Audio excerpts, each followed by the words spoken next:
साढ़े साथी पहुंचे है और तुहानू बेनती है जिहड़े भी नगर वासी इत्थे पहुंचे है किताबां नाल प्यार रखते हैं उन्हां कोलों किताबां भी असीं जरूर खरीदणीआं जी क्योंकि बहुत दूर तो चल के आए हैं लुधियाने तो और तुसीं उन्हां दे कोलों वीरो अज जो पंजाब दा माहौल है या पूरे देश दा माहौल बनया होया है तुसीं सारे उहदे बारे भली भांत जानते हो कि पंजाब दे विच एक बहुत वड्डी मूवमेंट चल रही है और वो पंजाब दे विच नहीं पूरे देश च चल रही है तो वड्डी गल यह है कि पंजाब उस मूवमेंट नूं अगवाई दे रहा है वखरा नहींगा तुहाडे खेतां च खड़ा होया वो पराली दा पुतला है जिहड़ा मेरे किसान भरा बैठे हुए आ इन्हां ने अपने खेतां च कदे खड़ा कीता होएगा एक पुतला पराली ला के ते ऐं खड़ा हुंदा वट ते वो डरना असीं क्यों खड़ा करदे हां खेतां च राखी वास्ते ते वो डरना राखी किहड़ी चीज़ दी करदा है ते किहदे तों करदा है जदों असीं ताजे बीज बीजे हुंदे मिट्टी च ते काले ਕਾਂ आउंदे आ वो बीज चुक के लै जांदे आ ते जदों साडे खेत च डरना खड़ा हुंदा है उदों फिर उन्हां दी हिम्मत नहीं पैंदी कि वो बीज चुक के लै जाण इसे तरह जदों साडी फसल पक जे ते आवारा पशु साडी फसल खराब करन आउण डरना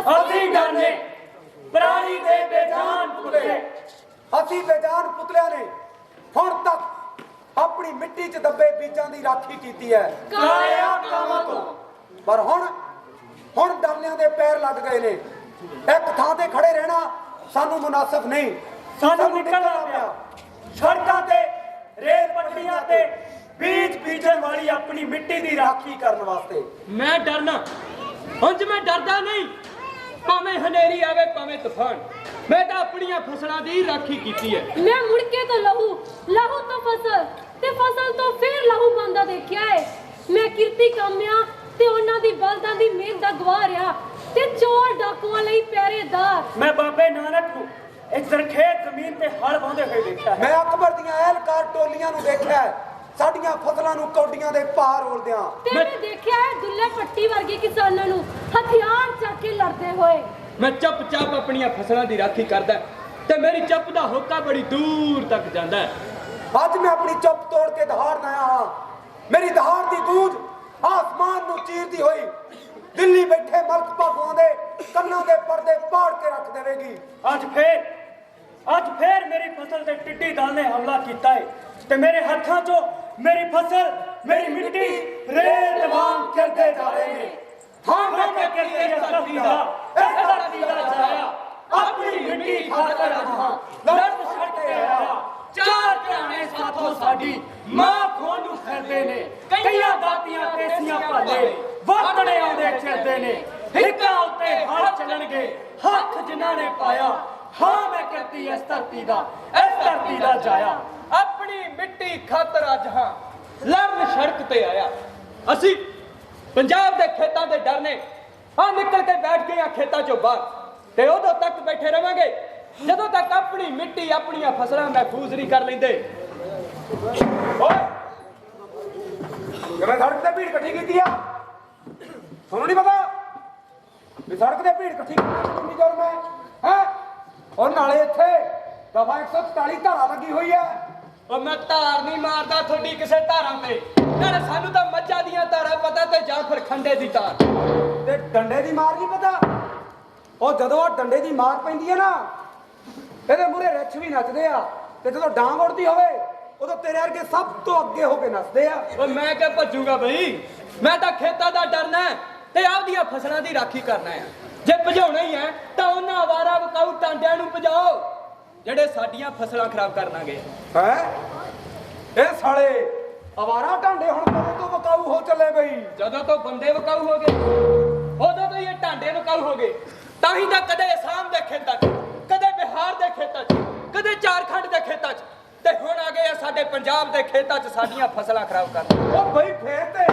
ਬੜੇ ਹੀ ਖਤਰਨਾਕ ਢਾਂਡੇ ਆ ਇਹ ਫੇਰ ਤੇ ਇਹਨਾਂ ਨੂੰ ਭਜਾਉਣਾ ਹੀ ਚਾਹੀਦਾ ਓਏ ਉਹੀ ਤਾਂ ਕਰ ਰਹੇ ਆ ਭਰਾਵਾ ਓਏ ਮੈਂ ਤੇਰਾ ਭਰਾ ਕਿਵੇਂ ਹੋਇਆ ਮੈਂ ਤਾਂ ਤੁਹਾਨੂੰ ਇੱਥੋਂ ਭਜਾਉਣਾ ਆ ਇੱਥੋਂ ਖਦੇੜਨਾ ਆ ਐਵੇਂ ਸੜਕਾਂ ਵੱਲੀ ਬੈਠੋ ਮੈਂ ਤਾਂ ਤੇਰਾ ਦੁਸ਼ਮਣ ਹੋਇਆ ਦੁਸ਼ਮਣ ਉਹ ਥਾਣੇਦਾਰ ਸਾਹਿਬ ਬਈ ਸਾਨੂੰ ਤਾਂ ਕੋਈ ਕੁੱਤਾ ਬਿੱਲਾ ਪੈ ਜੇ ਨਾ ਅਸੀਂ ਤਾਂ ਉਹਨੂੰ ਵੀ ਕਹਿ ਦੇਗਾ ਵੀ ਦੇਖੀ ਭਰਾਵਾ ਵਾਢੀ ਨਾ ਲਈ ਤੂੰ ਤਾਂ ਫੇਰ ਓਏ ਤੇਰੇ ਕਹਿਣ ਦਾ ਮਤਲਬ ਮੈਂ ਕੁੱਤਾ? ਮੈਂ ਤਾਂ ਨਹੀਂ ਕਿਹਾ, ਆਪਾਂ ਤਾਂ ਸਰਸਰੀ ਜੀ ਗੱਲ ਕੀਤੀ ਹੈ। ਠੀਕ ਹੈ ਆਪਣਾ ਸਤਿ ਸ੍ਰੀ ਅਕਾਲ ਆਪਣੇ ਕੋਲ ਰੱਖ ਤੇ ਆਪਣਾ ਬੋਰੀਆ ਵੈਦਰਾ ਚੱਕੋ ਤੇ ਤਿੱਤਰੋ ਜੋ ਐਵੇਂ ਸੜਕਾਂ ਰੋਕੀ ਬੈਠੇ ਹੋ। ਤੁਹਾਨੂੰ ਨਹੀਂ ਪਤਾ ਵੀ ਸਰਕਾਰ ਦਾ ਵਪਾਰ ਰੁਕਿਆ ਪਿਆ ਹੈ? ਨਹੀਂ ਥਾਣੇਦਾਰ ਸਾਹਿਬ, ਇਹ ਮੋਰਚੇ ਤਾਂ ਹੁਣ ਉਦੋਂ ਤੱਕ ਚੱਲਣਗੇ ਜਦੋਂ ਤੱਕ ਆ ਕਾਲੇ ਕਾਨੂੰਨ ਵਾਪਸ ਨਹੀਂ ਲੈ ਜਾਂਦੇ, ਜਿਹੜੇ ਸਾਡੇ ਤੋਂ ਸਾਡਾ ਖੇਤੀ ਕਰਨ ਦਾ ਹੱਕ ਖੋਹਣ ਨੂੰ ਫਿਰਦੇ ਆ। ਆ ਤੁਹਾਡੇ ਘਰਾਂ 'ਚ ਪੱਕਦੀ ਰੋਟੀ ਵੀ ਤਾਂ ਸਾਡੇ ਖੇਤਾਂ 'ਚ ਹੀ ਜਾਂਦੀ ਹੈ। ਆਪਦੇ ਮੂੰਹ ਤੋਂ ਅਫਸਰਸ਼ਾਹੀ ਦਾ ਨਿਕਾਬਲਾ ਹੋਵੋਗੇ ਤੁਸੀਂ ਵੀ ਕਿਸੇ ਕਿਰਤੀ ਕਿਸਾਨ ਦੇ ਪੁੱਤੀ। ਮੈਨੂੰ ਪਤਾ ਤੁਸੀਂ ਆਪਣੀ ਡਿਊਟੀ ਕਰ ਰਹੇ ਹੋ ਤੇ ਮੈਂ ਆਪਣਾ ਧਰਮ ਨਿਭਾ ਰਿਹਾ। ਲਿਆਓ ਆਪਦੀ ਡਾਂਗ ਤੇ ਮਾਰੋ ਮੇਰੀ ਹਿੱਕ ਵਿੱਚ। ਸਾਡੀਆਂ ਹਿੱਕਾਂ ਤਾਂ ਹਮੇਸ਼ਾ ਜਲਮਾ ਕੇ ਡਈਆਂ ਨੇ। ਜੇ ਤੁਸੀਂ ਇਹ ਨਹੀਂ ਕਰ ਸਕਦੇ ਤਾਂ ਮੋੜੋ ਆਪਦੀ ਬੰਦੂਕ ਦਾ ਮੂੰਹ ਉਹਨਾਂ ਹਾਕਮਾਂ ਵੱਲ ਜੋ ਤੁਹਾਡੇ ਤੇ ਸਾਡੇ ਵਿੱਚ ਫਰਕ ਪਾਉਣਾ ਚਾਹੁੰਦੀਆਂ ਨੇ। ਸਿਪਾਹੀਓ ਭਰਾਵੋ ਜਾਣੋ ਹਲਚਲ ਨੂੰ, ਮੋੜ ਲੋ ਬੰਦੂਕਾਂ ਹਾਕਮਾਂ ਦੇ ਵੱਲ ਨੂੰ। ਸਿਪਾਹੀਓ ਭਰਾਵੋ ਜਾਣੋ ਹਲਚਲ ਨੂੰ, ਮੋੜ ਲੋ ਬੰਦੂਕਾਂ ਹਾਕਮਾਂ ਦੇ ਵੱਲ ਨੂੰ। ਕਾਲੀਆਂ ਨੀਤਾਂ ਕਾਲੇ ਚੋਰ ਅੱਗ ਵਰਾਉਂਦੇ ਜੋਰੋ ਜੋਰ, ਕਾਲੀਆਂ ਨੀਤਾਂ ਕਾਲੇ ਚੋਰ ਅੱਗ ਵਰਾਉਂਦੇ ਜੋਰੋ ਜੋਰ, ਕਾਲੀਆਂ ਨੀਤਾਂ ਕਾਲੇ ਚੋਰ ਅੱਗ ਵਰਾਉਂਦੇ ਜੋਰੋ ਜੋਰ। ਅਸੀਂ ਕਾਲੇ ਕਾਨੂੰਨ ਕਾਲੀਆਂ ਸੋਚਾਂ ਦੇ, ਖੂਨ ਪੀਣੀਆਂ ਚੌਕਾਂ ਦੇ, ਸਬੂਤ ਕਾਲੇ ਕਾਨੂੰਨ। ਐਨੇ ਕਾਲੇ? ਹਾਂ ਸਭ ਤੋਂ ਵੱਧ ਕਾਲੇ। ਅੱਛਾ, ਤਾਂ ਹੀ ਸਾਡੀਆਂ ਟਰਾਲੀਆਂ ਤੇ ਲਿਖਿਆ ਹੁੰਦਾ ਹੈ। ਕੀ ਲਿਖਿਆ ਹੁੰਦਾ ਤੁਸੀਂ? ਜ਼ਰੂਰ ਤੁਸੀਂ ਸਾਡੀ ਕੋਈ ਸਿਫਤੀ ਲਿਖੀ ਹੋਣੀ ਹੈ। ਵੈਸੇ ਕੀ ਲਿਖਿਆ ਹੁੰਦਾ ਤੁਸੀਂ? ਅਸੀਂ ਲਿਖਿਆ ਹੁੰਦਾ ਹੈ ਕਿ ਬੁਰੀ ਨਜ਼ਰ ਵਾਲੇ ਤੇਰਾ ਮੂੰਹ ਕਾਲਾ। ਯਾਦ ਰੱਖੋ ਇਹਨਾਂ ਕਾਲੇ ਮੂੰਹ ਵਾਲਿਆਂ ਨੇ ਤੁਹਾਡਾ ਭਵਿੱਖ ਸੁਨਹਿਰੀ ਕਰਨਾ ਹੈ। ਉਹ ਕਿਵੇਂ? ਅਸੀਂ ਤੁਹਾਡੇ ਵਾਸਤੇ ਇੱਕ ਨਵੇਂ ਰਾਸ਼ਟਰ ਦੀ ਨਵੀਂ ਨੀਤੀ ਲੈ ਕੇ ਆਏ ਹਾਂ, ਜਿਸ ਨਾਲ ਤੁਹਾਡੀ ਆਮਦਨ ਦੁੱਗਣੀ ਤਿੱਕੜੀ ਚੌਗਣੀ ਹੋ ਜਾਵੇਗੀ। ਉਹ ਕਿਵੇਂ ਭਲਾ? ਅਸੀਂ ਤੁਹਾਡੇ ਵਾਸਤੇ ਆਲੀਸ਼ਾਨ ਮੰਡੀਆਂ ਲੈ ਕੇ ਆਏ ਹਾਂ ਤੇ ਤੁਸੀਂ ਆਪਣੀਆਂ ਫਸਲਾਂ ਐਸੀ ਕਮਰਿਆਂ 'ਚ ਬੈਠ ਕੇ ਵੇਚੋਗੇ। ਅੱਛਾ, ਤੇ ਜਨਾਬ ਹੁਣਾਂ ਨੂੰ ਸਾਡੀ ਇੰਨੀ ਫਿਕਰ ਹੋਣ ਲੱਗੀ। ਜੇ ਇੰਨੀ ਹੀ ਫਿਕਰ ਹੈ ਤਾਂ ਕਰ ਦਿਓ ਸਾਡੀਆਂ ਜ਼ਮੀਨਾਂ ਵੀ ਅਸੀਂ ਬਜਾਈ ਵਡਾਈ ਸਾਰਾ ਕੁਝ ਏਸੀਆਂ 'ਚ ਬੈਠ ਕੇ ਕਰ ਲਿਆ ਕਰਾਂਗੇ। ਨਹੀਂ ਕਿਸਾਨ ਭਰਾ, ਅਸੀਂ ਤੁਹਾਡੇ ਲਈ ਇੱਕ ਮੰਡੀ, ਇੱਕ ਬਾਜ਼ਾਰ, ਇੱਕ ਟੈਕਸ, ਇੱਕ ਰਾਸ਼ਟਰ, ਸਭ ਕੁਝ ਇੱਕ ਕਰ ਦਿਆਂਗੇ। ਤੇ ਜੇ ਦੋ ਹੋ ਗਿਆ ਫਿਰ? ਜਿੱਥੇ ਦੋ ਹੋ ਗਏ ਉਹ ਦੇਸ਼ ਧਰੋਹੀ ਅੱਤਵਾਦੀ। ਆਹੋ, ਅਕੇ ਹੱਥ ਨਾ ਪੜੇ ਥੂ ਕੌੜੀ। ਆ ਮਗਰ ਅੱਤਵਾਦੀ ਤਾਂ ਤੁਸੀਂ ਸਾਨੂੰ ਕਹਿ ਹੀ ਦੇਣਾ ਨਾ। ਨਹੀਂ ਪਿਆਰੇ ਕਿਸਾਨ, ਜਦੋਂ ਸਭ ਕੁਝ ਇੱਕ ਹੋ ਗਿਆ ਫਿਰ ਦੇਖੀ, ਫਿਰ ਤੂੰ ਆਪਣੀ ਫਸਲ ਇੱਥੋਂ ਉੱਥੇ, ਉੱਥੋਂ ਇੱਥੇ, ਇਧਰੋਂ ਉਧਰ, ਉਧਰੋਂ ਇੱਧਰ, ਥੱਲਿਓਂ ਉੱਪਰ, ਉੱਪਰੋਂ ਥੱਲੇ ਕਿਤੇ ਵੀ ਵੇਚ ਸਕੇਗਾ। ਅਸੀਂ ਤੇ ਬਸ ਤੁਹਾਡਾ ਭਲਾ ਕਰਨ ਆਏ ਆ। ਓਏ ਸਾਨੂੰ ਚੰਗੀ ਤਰ੍ਹਾਂ ਪਤਾ ਹੈ ਸਾਡਾ ਭਲਾ ਕਾਦੇ ਚ ਹੈ ਤੇ ਬੁਰਾ ਕਾਦੇ ਚ ਹੈ। ਆ ਤੁਹਾਡੇ ਵਾਲਾ ਭਲਾ ਸਾਨੂੰ ਨਹੀਂ ਚਾਹੀਦਾ। ਪਰ ਅਸੀਂ ਤੇਰਾ ਭਲਾ ਕਰਕੇ ਰਹਾਂਗੇ। ਅਸੀਂ ਤੇਰਾ ਭਲਾ ਧੱਕੇ ਨਾਲ ਕਰਾਂਗੇ। ਤੇ ਧੱਕਾ ਅਸੀਂ ਚੜਦੇ ਨਹੀਂ। ਓਏ ਪੰਜ ਦਰਿਆਵਾਂ ਦਾ ਵਹਾਅ ਹੈ, ਇਹਦੇ ਮੂਰੇ ਕਦੇ ਨਹੀਂ ਕੁਝ ਟਿਕਿਆ। ਅਸੀਂ ਇਹ ਦਰਿਆ ਬੰਦ ਕਰ ਦਿਆਂਗੇ। ਓਏ ਦਰਿਆ ਕੋਈ ਮੋਰੀਆਂ ਨਹੀਂ ਜੋ ਤੁਸੀਂ ਬੰਦ ਕਰ ਦਿਓਗੇ। ਨਾਲੇ ਪੰਜਾਬ 'ਚ ਹੁਣ ਇੱਕ ਨਵਾਂ ਦਰਿਆ ਉੱਠਿਆ ਹੈ। ਸਾਨੂੰ ਪਤਾ ਹੈ ਪੰਜਾਬ 'ਚ ਇੱਕ ਛੇਵਾਂ ਦਰਿਆ ਵਗ ਰਿਹਾ ਹੈ, ਨਸ਼ਿਆਂ ਦਾ ਗੰਦਾ ਨਾਲਾ ਹੋ ਸਕਦਾ ਹੈ। ਦਰਿਆ ਨਹੀਂ, ਇਹ ਦਰਿਆ ਤਾਂ ਜਵਾਨੀ ਦਾ ਹੈ, ਬਜ਼ੁਰਗਾਂ ਦੇ ਇਕੱਠ ਦਾ ਹੈ। ਦੇਖ ਕਿਵੇਂ ਠਾਠਾ ਮਾਰਦਾ ਹੁੰਦਾ ਤੇਰੀ ਦਿੱਲੀ ਵੱਲ ਨੂੰ। ਯਾਦ ਰੱਖ, ਤੈਨੂੰ ਸਾਡੀ ਈਨ ਮੰਨਣੀ ਪਵੇਗੀ। ਇਸ ਤਰ੍ਹਾਂ ਨਹੀਂ ਤਾਂ ਉਸ ਤਰ੍ਹਾਂ। ਨਹੀਂ ਇਸ ਤਰ੍ਹਾਂ ਤੇ ਨਹੀਂ ਉਸ ਤਰ੍ਹਾਂ। ਈਨ ਤਾਂ ਸਾਡੇ ਛੋਟੇ ਸਾਹਿਬਜ਼ਾਦਿਆਂ ਨੇ ਨਹੀਂ ਮੰਨੀ। ਈਨ ਤਾਂ ਭਾਈ ਮਣੀ ਸਿੰਘ ਨੇ ਨਹੀਂ ਮੰਨੀ। ਈਨ ਤਾਂ ਭਾਈ ਤਾਰੂ ਸਿੰਘ ਨੇ ਨਹੀਂ ਮੰਨੀ। ਈਨ ਤਾਂ ਸਾਡੇ ਸਰਦਾਰ ਭਗਤ ਸਿੰਘ ਨੇ ਨਹੀਂ ਮੰਨੀ। ਇਹ ਜ਼ਮੀਨਾਂ ਸਾਨੂੰ ਸਾਡੇ ਬਾਬਾ ਬੰਦਾ ਸਿੰਘ ਬਹਾਦਰ ਨੇ ਲੈ ਕੇ ਦਿੱਤੀਆਂ। ਇਹਨਾਂ ਜ਼ਮੀਨਾਂ ਉੱਤੇ ਚਾਚਾ ਅਜੀਤ ਸਿੰਘ ਨੇ ਖੂਨ ਬਹਾਇਆ। ਇਹਨਾਂ ਜ਼ਮੀਨਾਂ ਤੇ ਸਾਡੇ ਬਜ਼ੁਰਗਾਂ ਦਾ, ਸਾਡੇ ਬਲਦਾਂ ਦਾ ਖੂਨ ਪਸੀਨਾ ਡੁੱਲਿਆ। ਐਵੇਂ ਨਹੀਂ ਇਹ ਮਿੱਟੀ ਪਜਾਉ। ਮਿੱਟੀਆਂ ਵੇ ਤਕਦੀਰਾਂ ਮੱਥੇ ਦੀਆਂ, ਕਿਉਂ ਮਿੱਟੀਆਂ ਵੇ ਤਕਦੀਰਾਂ ਮੱਥੇ। ਕੌਣ ਆ ਗਿਆ ਮਾਈ? ਹੋ ਆ ਗਈ, ਹੋ ਦੇਖ, ਹੋ ਸਾਹਮਣੇ, ਹੋ ਤੁਰੇ ਹੁੰਦੇ ਆ। ਕੌਣ ਮਾਈ? ਉਹੀ, ਉਹ ਬਾਬਰ, ਉਹ ਸਿਕੰਦਰ, ਉਹ ਨਾਦਰ ਸ਼ਾਹ। ਦੇਖ ਕਿਵੇਂ ਹਾਥੀ ਘੋੜੇ ਤੇ ਜਿਹੜੇ ਤੁਰੇ ਹੁੰਦੇ ਆ ਮੇਰੇ ਪੰਜਾਬ ਵੱਲ ਨੂੰ। ਉਹ ਸਾਡੀਆਂ ਜ਼ਮੀਨਾਂ ਤੇ ਕਬਜ਼ਾ ਕਰ ਲੈਣਗੇ। ਉਹ ਦੇਖ, ਉਹ ਤੁਰੇ ਹੁੰਦੇ ਆ। ਉਹ ਦੇਖ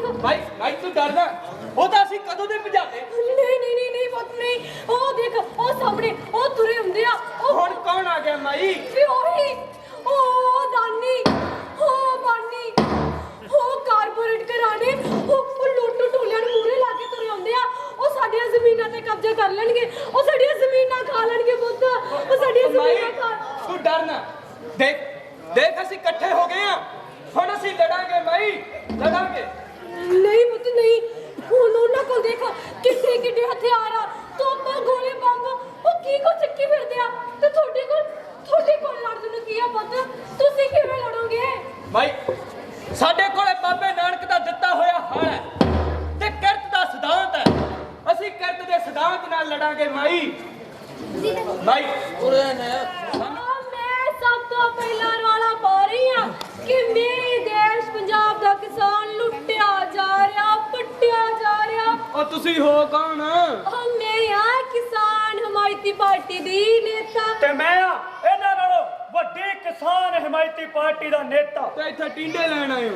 ਆਪ ਢਿੱਡਲ ਜਿਹਦਾ ਮੈਨੂੰ ਪਤਾ ਨਹੀਂ, ਪਰ ਮੈਂ ਤੇਰੇ ਸੰਘਰਸ਼ ਨੂੰ ਤੇਜ਼ ਕਰਨ ਆਈ ਹਾਂ। ਨਹੀਂ ਮੈਂ ਤੇਰੇ ਸੰਘਰਸ਼ ਨੂੰ ਇਹਨਾਂ ਨਾਲੋਂ ਜ਼ਿਆਦਾ ਤੇਜ਼ ਕਰਨਾ ਹੈ। ਉਹ ਕਿਵੇਂ? ਉਹ ਕਿਸਾਨ ਭਰਾ, ਜਿਹੜਾ ਵੀ ਕੋਈ ਤੇਰੇ ਵਿਰੋਧ ਚ ਬੋਲੂਗਾ ਨਾ, ਮੈਂ ਉਹਦੇ ਨਾਲ ਟੱਟੀ ਕਰ ਦੂੰ ਤੇ ਅਸਤੀਫਾ ਮਾਰੂ ਪੈਰਾਂ 'ਚ। ਆਹੋ ਅਸਤੀਫਾ ਵੀ ਤਾਂ ਪਤੰਦਰਾਂ ਤੋਂ ਡਰਦੀ ਨਹੀਂ ਮਾਰਨਾ। ਨਾਲੇ ਜਿਨ੍ਹਾਂ ਨੂੰ ਇਹ ਅਸਤੀਫੇ ਦੇਣ ਨੂੰ ਫਿਰਦੇ ਆ, ਸਾਡੀ ਉਹਨਾਂ ਨਾਲ ਪਹਿਲਾਂ ਹੀ ਨਹੀਂ ਬਣਦੀ। ਨਾਲੇ ਅਸਤੀਫੇ ਦਾ ਕੀ ਆ ਭਾਈ, ਅਸਤੀਫਾ ਤਾਂ ਮੈਂ ਵੀ ਜੇਬ 'ਚ ਪਾਈ ਫਿਰਦਾ, ਆਪਾਂ ਕਿਹੜਾ ਦੇਣਾ ਕਿਸੇ ਨੂੰ। ਅਸੀਂ ਇੱਕ ਕਦਮ ਅੱਗੇ ਚੱਲਾਂਗੇ, ਅਸੀਂ ਆਪਦੀ ਪਾਰਟੀ ਦੀ ਮੀਟਿੰਗ ਕਰਾਂਗੇ ਤੇ ਵਿੰਗਾ ਦੇ ਵਰਕਰਾਂ ਨੂੰ ਸੱਦਾ ਦੇਵਾਂਗੇ। ਜੇ ਤੁਸੀਂ ਇੱਕ ਮੀਟਿੰਗ ਰੱਖੋਗੇ ਨਾ, ਫਿਰ ਅਸੀਂ 2 ਮੀਟਿੰਗਾਂ ਰੱਖਾਂਗੇ। ਅਸੀਂ ਵਿੰਗਾ ਦੇ ਵਰਕਰਾਂ ਦੇ ਸਾਰੇ ਵਿੰਗ ਬਣੇ ਵੀ ਕੱਢ ਦਾਂਗੇ। ਅਸੀਂ ਇੱਕ ਕਦਮ ਹੋਰ ਅੱਗੇ ਚੱਲਾਂਗੇ, ਅਸੀਂ ਰੈਲੀਆਂ ਕਰਾਂਗੇ, ਧਰਨੇ ਕਰਾਂਗੇ, ਮੁਜ਼ਾਹਰੇ ਕਰਾਂਗੇ। ਜੇ ਤੁਸੀਂ ਰੈਲੀਆਂ ਕਰੋਗੇ, ਫਿਰ ਅਸੀਂ ਰੈਲੇ ਕਰਾਂਗੇ, ਰੈਲੇ। ਅਸੀਂ ਬਾਹਰੋਂ ਬੰਦੇ ਸੱਦ ਕੇ, ਟਰੈਕਟਰ ਤੇ ਗੱਡੀਆਂ ਲਵਾ ਕੇ, ਪੱਲੋਂ ਪੈਸੇ ਦੇ ਕੇ ਵੱਡੇ ਵੱਡੇ ਰੈਲੇ ਕਰਾਂਗੇ। ਅਸੀਂ ਇਹਨਾਂ ਰੈਲੀਆਂ ਦੇ ਵਿੱਚ ਨਾ ਵਿਰੋਧ ਵਿੱਚ ਟਰੈਕਟਰ ਸਾੜਾਂਗੇ। ਜੇ ਤੁਸੀਂ ਇੱਕ ਟਰੈਕਟਰ ਸਾੜੋਗੇ, ਫਿਰ ਅਸੀਂ 2 ਟਰੈਕਟਰ ਬਸ ਸਾੜਾਂਗੇ। ਕਰੋ ਯਾਰ, ਉਹ ਸਾਡੇ ਸੰਘਰਸ਼ ਨੂੰ ਦੰਗਿਆਂ 'ਚ ਨਾ ਬਦਲੋ। ਟਰੈਕਟਰ ਤਾਂ ਜੱਟ ਦਾ ਪੁੱਤ ਹੁੰਦਾ ਹੈ। ਸਾਨੂੰ ਵੀ ਪਤਾ ਕਿਸਾਨ ਭਰਾ, ਪਰ ਅਸੀਂ ਕੀ ਕਰੀਏ? ਆ ਲੋਕਾਂ ਦਾ ਧਿਆਨ ਖਿੱਚਣ ਲਈ ਇੰਨਾ ਕੁ ਤਾਂ ਕਰਨਾ ਹੀ ਪੈਂਦਾ। ਉਹ ਨਾਲੇ ਮੈਂ ਬੁਲਾਉਂਗੀ ਮੀਡੀਆ ਨੂੰ ਤੇ ਮੈਂ ਇਹੋ ਜਿਹਾ ਭਾਸ਼ਣ ਦਊਂ, ਵੇਖੀ ਕਿਵੇਂ 2-4 ਜਕਾਰੇ ਲੱਗਦੇ। ਜੇ ਫਿਰ ਤੁਸੀਂ 2-4 ਜਕਾਰੇ ਵਾਲਾ ਭਾਸ਼ਣ ਦੋਗੇ, ਅਸੀਂ ਫਿਰ 8-10 ਜਕਾਰੇ ਵਾਲਾ ਭਾਸ਼ਣ ਦੇਵਾਂਗੇ। ਓਏ ਤੁਹਾਡੇ ਜਕਾਰਿਆਂ ਦੀ ਸਾਨੂੰ ਲੋੜ ਹੀ ਨਹੀਂ। ਸਾਨੂੰ ਤਾਂ ਹੈਗੀ ਆ। ਦੇਖੋ ਸਾਡੀ ਕਹਿਣੀ ਤੇ ਕਰਨੀ ਚ ਪੂਰਾ ਤਾਲਮੇਲ ਆ। ਤੇ ਸਾਡੀ ਕਹਿਣੀ ਤੇ ਕਰਨੀ ਵਿੱਚ ਇਹਨਾਂ ਨਾਲੋਂ ਵੀ ਜ਼ਿਆਦਾ ਤਾਲਮੇਲ ਆ। ਸਹੁੰ ਲੱਗੇ ਡਰਨਿਆ ਤੇਰੀ। ਉਹ ਤੂੰ ਮੇਰੀ ਸੋਹਣਾ ਖੜਨਾ। ਲੋਕ ਵੀ ਜਾਣਦੇ ਆ, ਇਹ ਉਹ ਲੋਕ ਆ ਜਿਹੜੇ ਗਟਕਾ ਸਾਹਿਬ ਦੀ ਸਹੁੰ ਖਾ ਕੇ ਮੁੱਕਰ ਗਏ ਸੀ।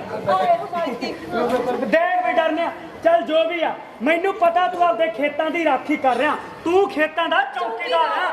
ਓਏ ਮੈਨੂੰ ਚੌਕੀਦਾਰ ਨਾ ਕਹੋ, ਇੱਥੇ ਸਾਰਿਆਂ ਨੂੰ ਪਤਾ ਚੌਕੀਦਾਰੀ ਦਾ ਚੋਰ ਹੈ, ਉਹ ਕੱਲਾ ਹੋਕਾ ਹੀ ਦਿੰਦਾ ਬਸ। मेरे भाइयों और बहनों, ये जो 15 लाख और नोटबंदी का तीर मैंने आप लोगों के बीच में छोड़ा है, उसे आप लोगों ने अच्छे से स्वीकार किया है।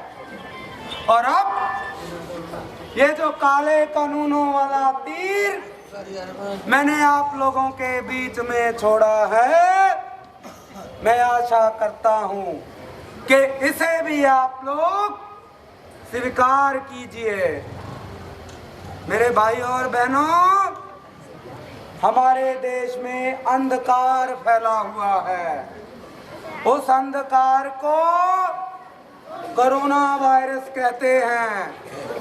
तो मेरा सभी देशवासियों से आग्रह है कि आप अपने घरों में रहें, किसी से हाथ मत मिलाइए, दूरियां बनाइए, दूर दूर होकर खड़े हो जाएं।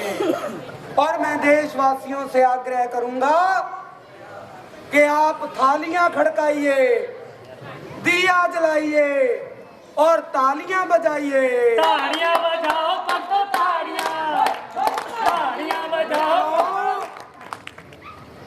हमारे सरकारी क्षेत्रों में बहुत भीड़ होती है और कोरोना वायरस भीड़ वाली जगह में रहता है, इसीलिए मैं सरकारी क्षेत्रों को प्राइवेट कर दूंगा, जैसे स्कूल, कॉलेज, अस्पताल, रेलवे, और मंडी। मंडी? हाँ मंडी।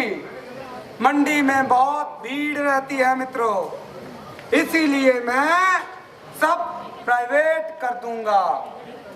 ये सब जब एक का हो जाएगा तो हो सकता है हमें कोरोना से मुक्ति मिले, पर कुछ लोग हमारा बहुत विरोध कर रहे हैं। मित्रों, ये खास तौर पंजाब के लोग हैं, हमारी फोटो पर जूतों का हार डालते हैं, हमारे मुंह पर जूते मारते हैं, पर मित्रों हमें क्या फर्क पड़ जाएगा भाई, हम तो फकीर आदमी हैं, झोला उठाएंगे और चल पड़ेंगे। पर मित्रों एक बात याद रखना, अच्छे दिन जरूर आएंगे। राखी कर रहा पर जिਵੇਂ ਮਰਜੀ ਆ, ਸਾਡੀ ਪਾਰਟੀ ਤੇਰੇ ਸਭ ਤੋਂ ਵੱਧ ਨੇੜੇ ਆ। ਸਾਡੀ ਪਾਰਟੀ ਨੇੜੇ ਆ। ਸਾਡੀ ਪਾਰਟੀ ਨੇੜੇ ਆ। ਛੱਡੋ ਯਾਰ, ਤੁਸੀਂ ਕਹਿਲੀ ਦੇਖੀ ਹੈ? ਹਾਂ ਦੇਖੀ ਆ। ਕਹਿਲੀ ਜਿਹੜੀ ਸਾਰਾ ਦਿਨ ਕੀੜੇ ਮਕੌੜੇ ਟਿੱਡੇ ਖਾਂਦੀ ਹੈ, ਤੇ ਜਦੋਂ ਉਹਦਾ ਢਿੱਡ ਭਰ ਜਾਂਦਾ ਨਾ, ਚੁੱਪਚਾਪ ਜਾ ਕੇ ਫੁੱਟਵਾਂ ਪਿੱਛੇ ਲੁਕ ਜਾਂਦੀ ਹੈ। ਉਹ ਫੁੱਟਵਾਂ ਭਾਵੇਂ ਬਾਬੇ ਨਾਨਕ ਦੀਆਂ ਹੋਣ, ਭਾਵੇਂ ਪੀਰਾਂ ਫਕੀਰਾਂ ਦੀਆਂ ਹੋਣ, ਭਾਵੇਂ ਕਰਤਾਰ ਸਰਾਬਿਆਂ ਦੀਆਂ ਹੋਣ, ਤੇ ਭਾਵੇਂ ਸਾਡੇ ਵਰਗਿਆਂ ਦੀਆਂ ਹੋਣ। ਆ ਤੁਹਾਡੇ ਵਰਗੀਆਂ ਕਹਿਲੀਆਂ ਦਾ ਕੰਮ ਤਾਂ ਲੁਕਣਾ ਹੈ। ਦੇਖ ਵੇ ਕਿਸਾਨ ਭਰਾ, ਚਾਹੇ ਸਾਨੂੰ ਕਹਿ ਲਿਆ ਕਿ ਚਾਹੇ ਕਹਿ ਲੈ, ਪਰ ਸਾਡੀ ਪਾਰਟੀ ਤੇਰੇ ਸਭ ਤੋਂ ਵੱਧ ਹਮਾਇਤੀ ਆ। ਸਾਡੀ ਪਾਰਟੀ ਵੱਧ ਹਮਾਇਤੀ। ਸਾਡੀ ਪਾਰਟੀ ਵੱਧ ਹਮਾਇਤੀ। ਉਹ ਛੱਡੋ ਯਾਰ, ਉਹ ਸਾਨੂੰ ਲੋੜ ਹੀ ਨਹੀਂ ਤੁਹਾਡੀ ਹਮਾਇਤ ਦੀ। ਨਾ ਉਦੋਂ ਤੁਹਾਡੀਆਂ ਹਮਾਇਤਾਂ ਕਿੱਥੇ ਗਈਆਂ ਸੀ ਜਦੋਂ ਦਿੱਲੀ ਜਾ ਕੇ ਦਸਤਖਤ ਕਰਿਆ ਸੀ? ਹੁਣ ਆ ਗਏ ਹਮਾਇਤਾਂ ਦੇਣ। ਤੁਰ ਜਾਓ ਇੱਥੋਂ, ਸਾਨੂੰ ਨਹੀਂ ਚਾਹੀਦੀ ਹੁਣ ਹਮਾਇਤ, ਸਾਂਭ ਲਾਂਗੇ ਅਸੀਂ ਸਾਰਾ ਕੁਝ ਇਕੱਲੇ। ਭੱਜ ਜਾਓ ਇੱਥੋਂ, ਸਾਨੂੰ ਨਹੀਂ ਲੋੜ ਕਿਸੇ ਦੀ। ਹੋ ਤੈਨੂੰ ਮੇਰੀ ਲੋੜ ਆ ਸਾਥੀ।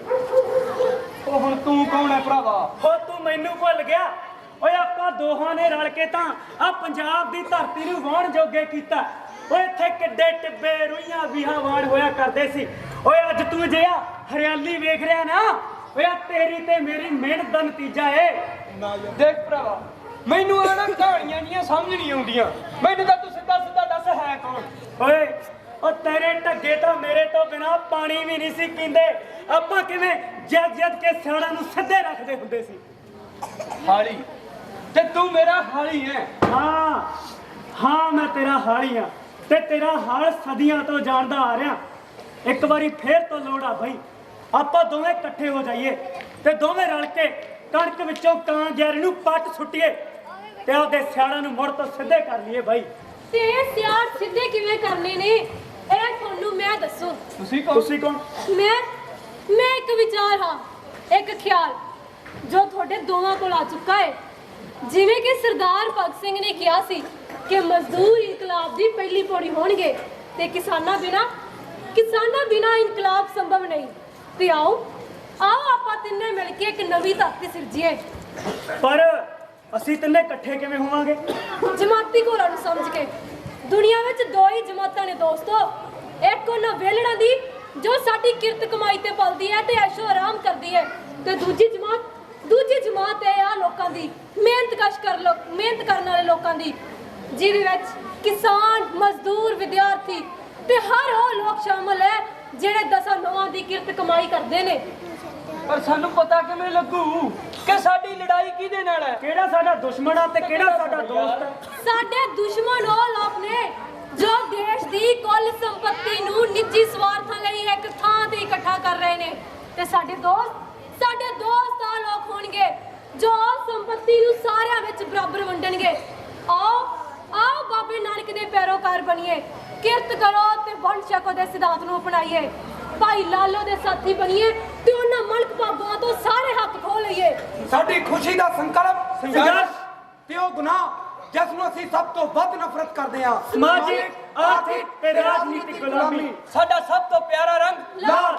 ਉੱਠੋ ਭੁੱਖਾਂ ਦੇ ਕੈਦੀਓ, ਉੱਠੋ ਧਰਤੀ ਦੇ ਮਜ਼ਲੂਮੋ। ਇਨਸਾਫ ਲਈ ਨਿਖੇਧੀ ਗਰਜ ਰਹੀ ਹੈ। ਇੱਕ ਨਵੀਂ ਦੁਨੀਆ ਜਨਮ ਲੈ ਰਹੀ ਹੈ।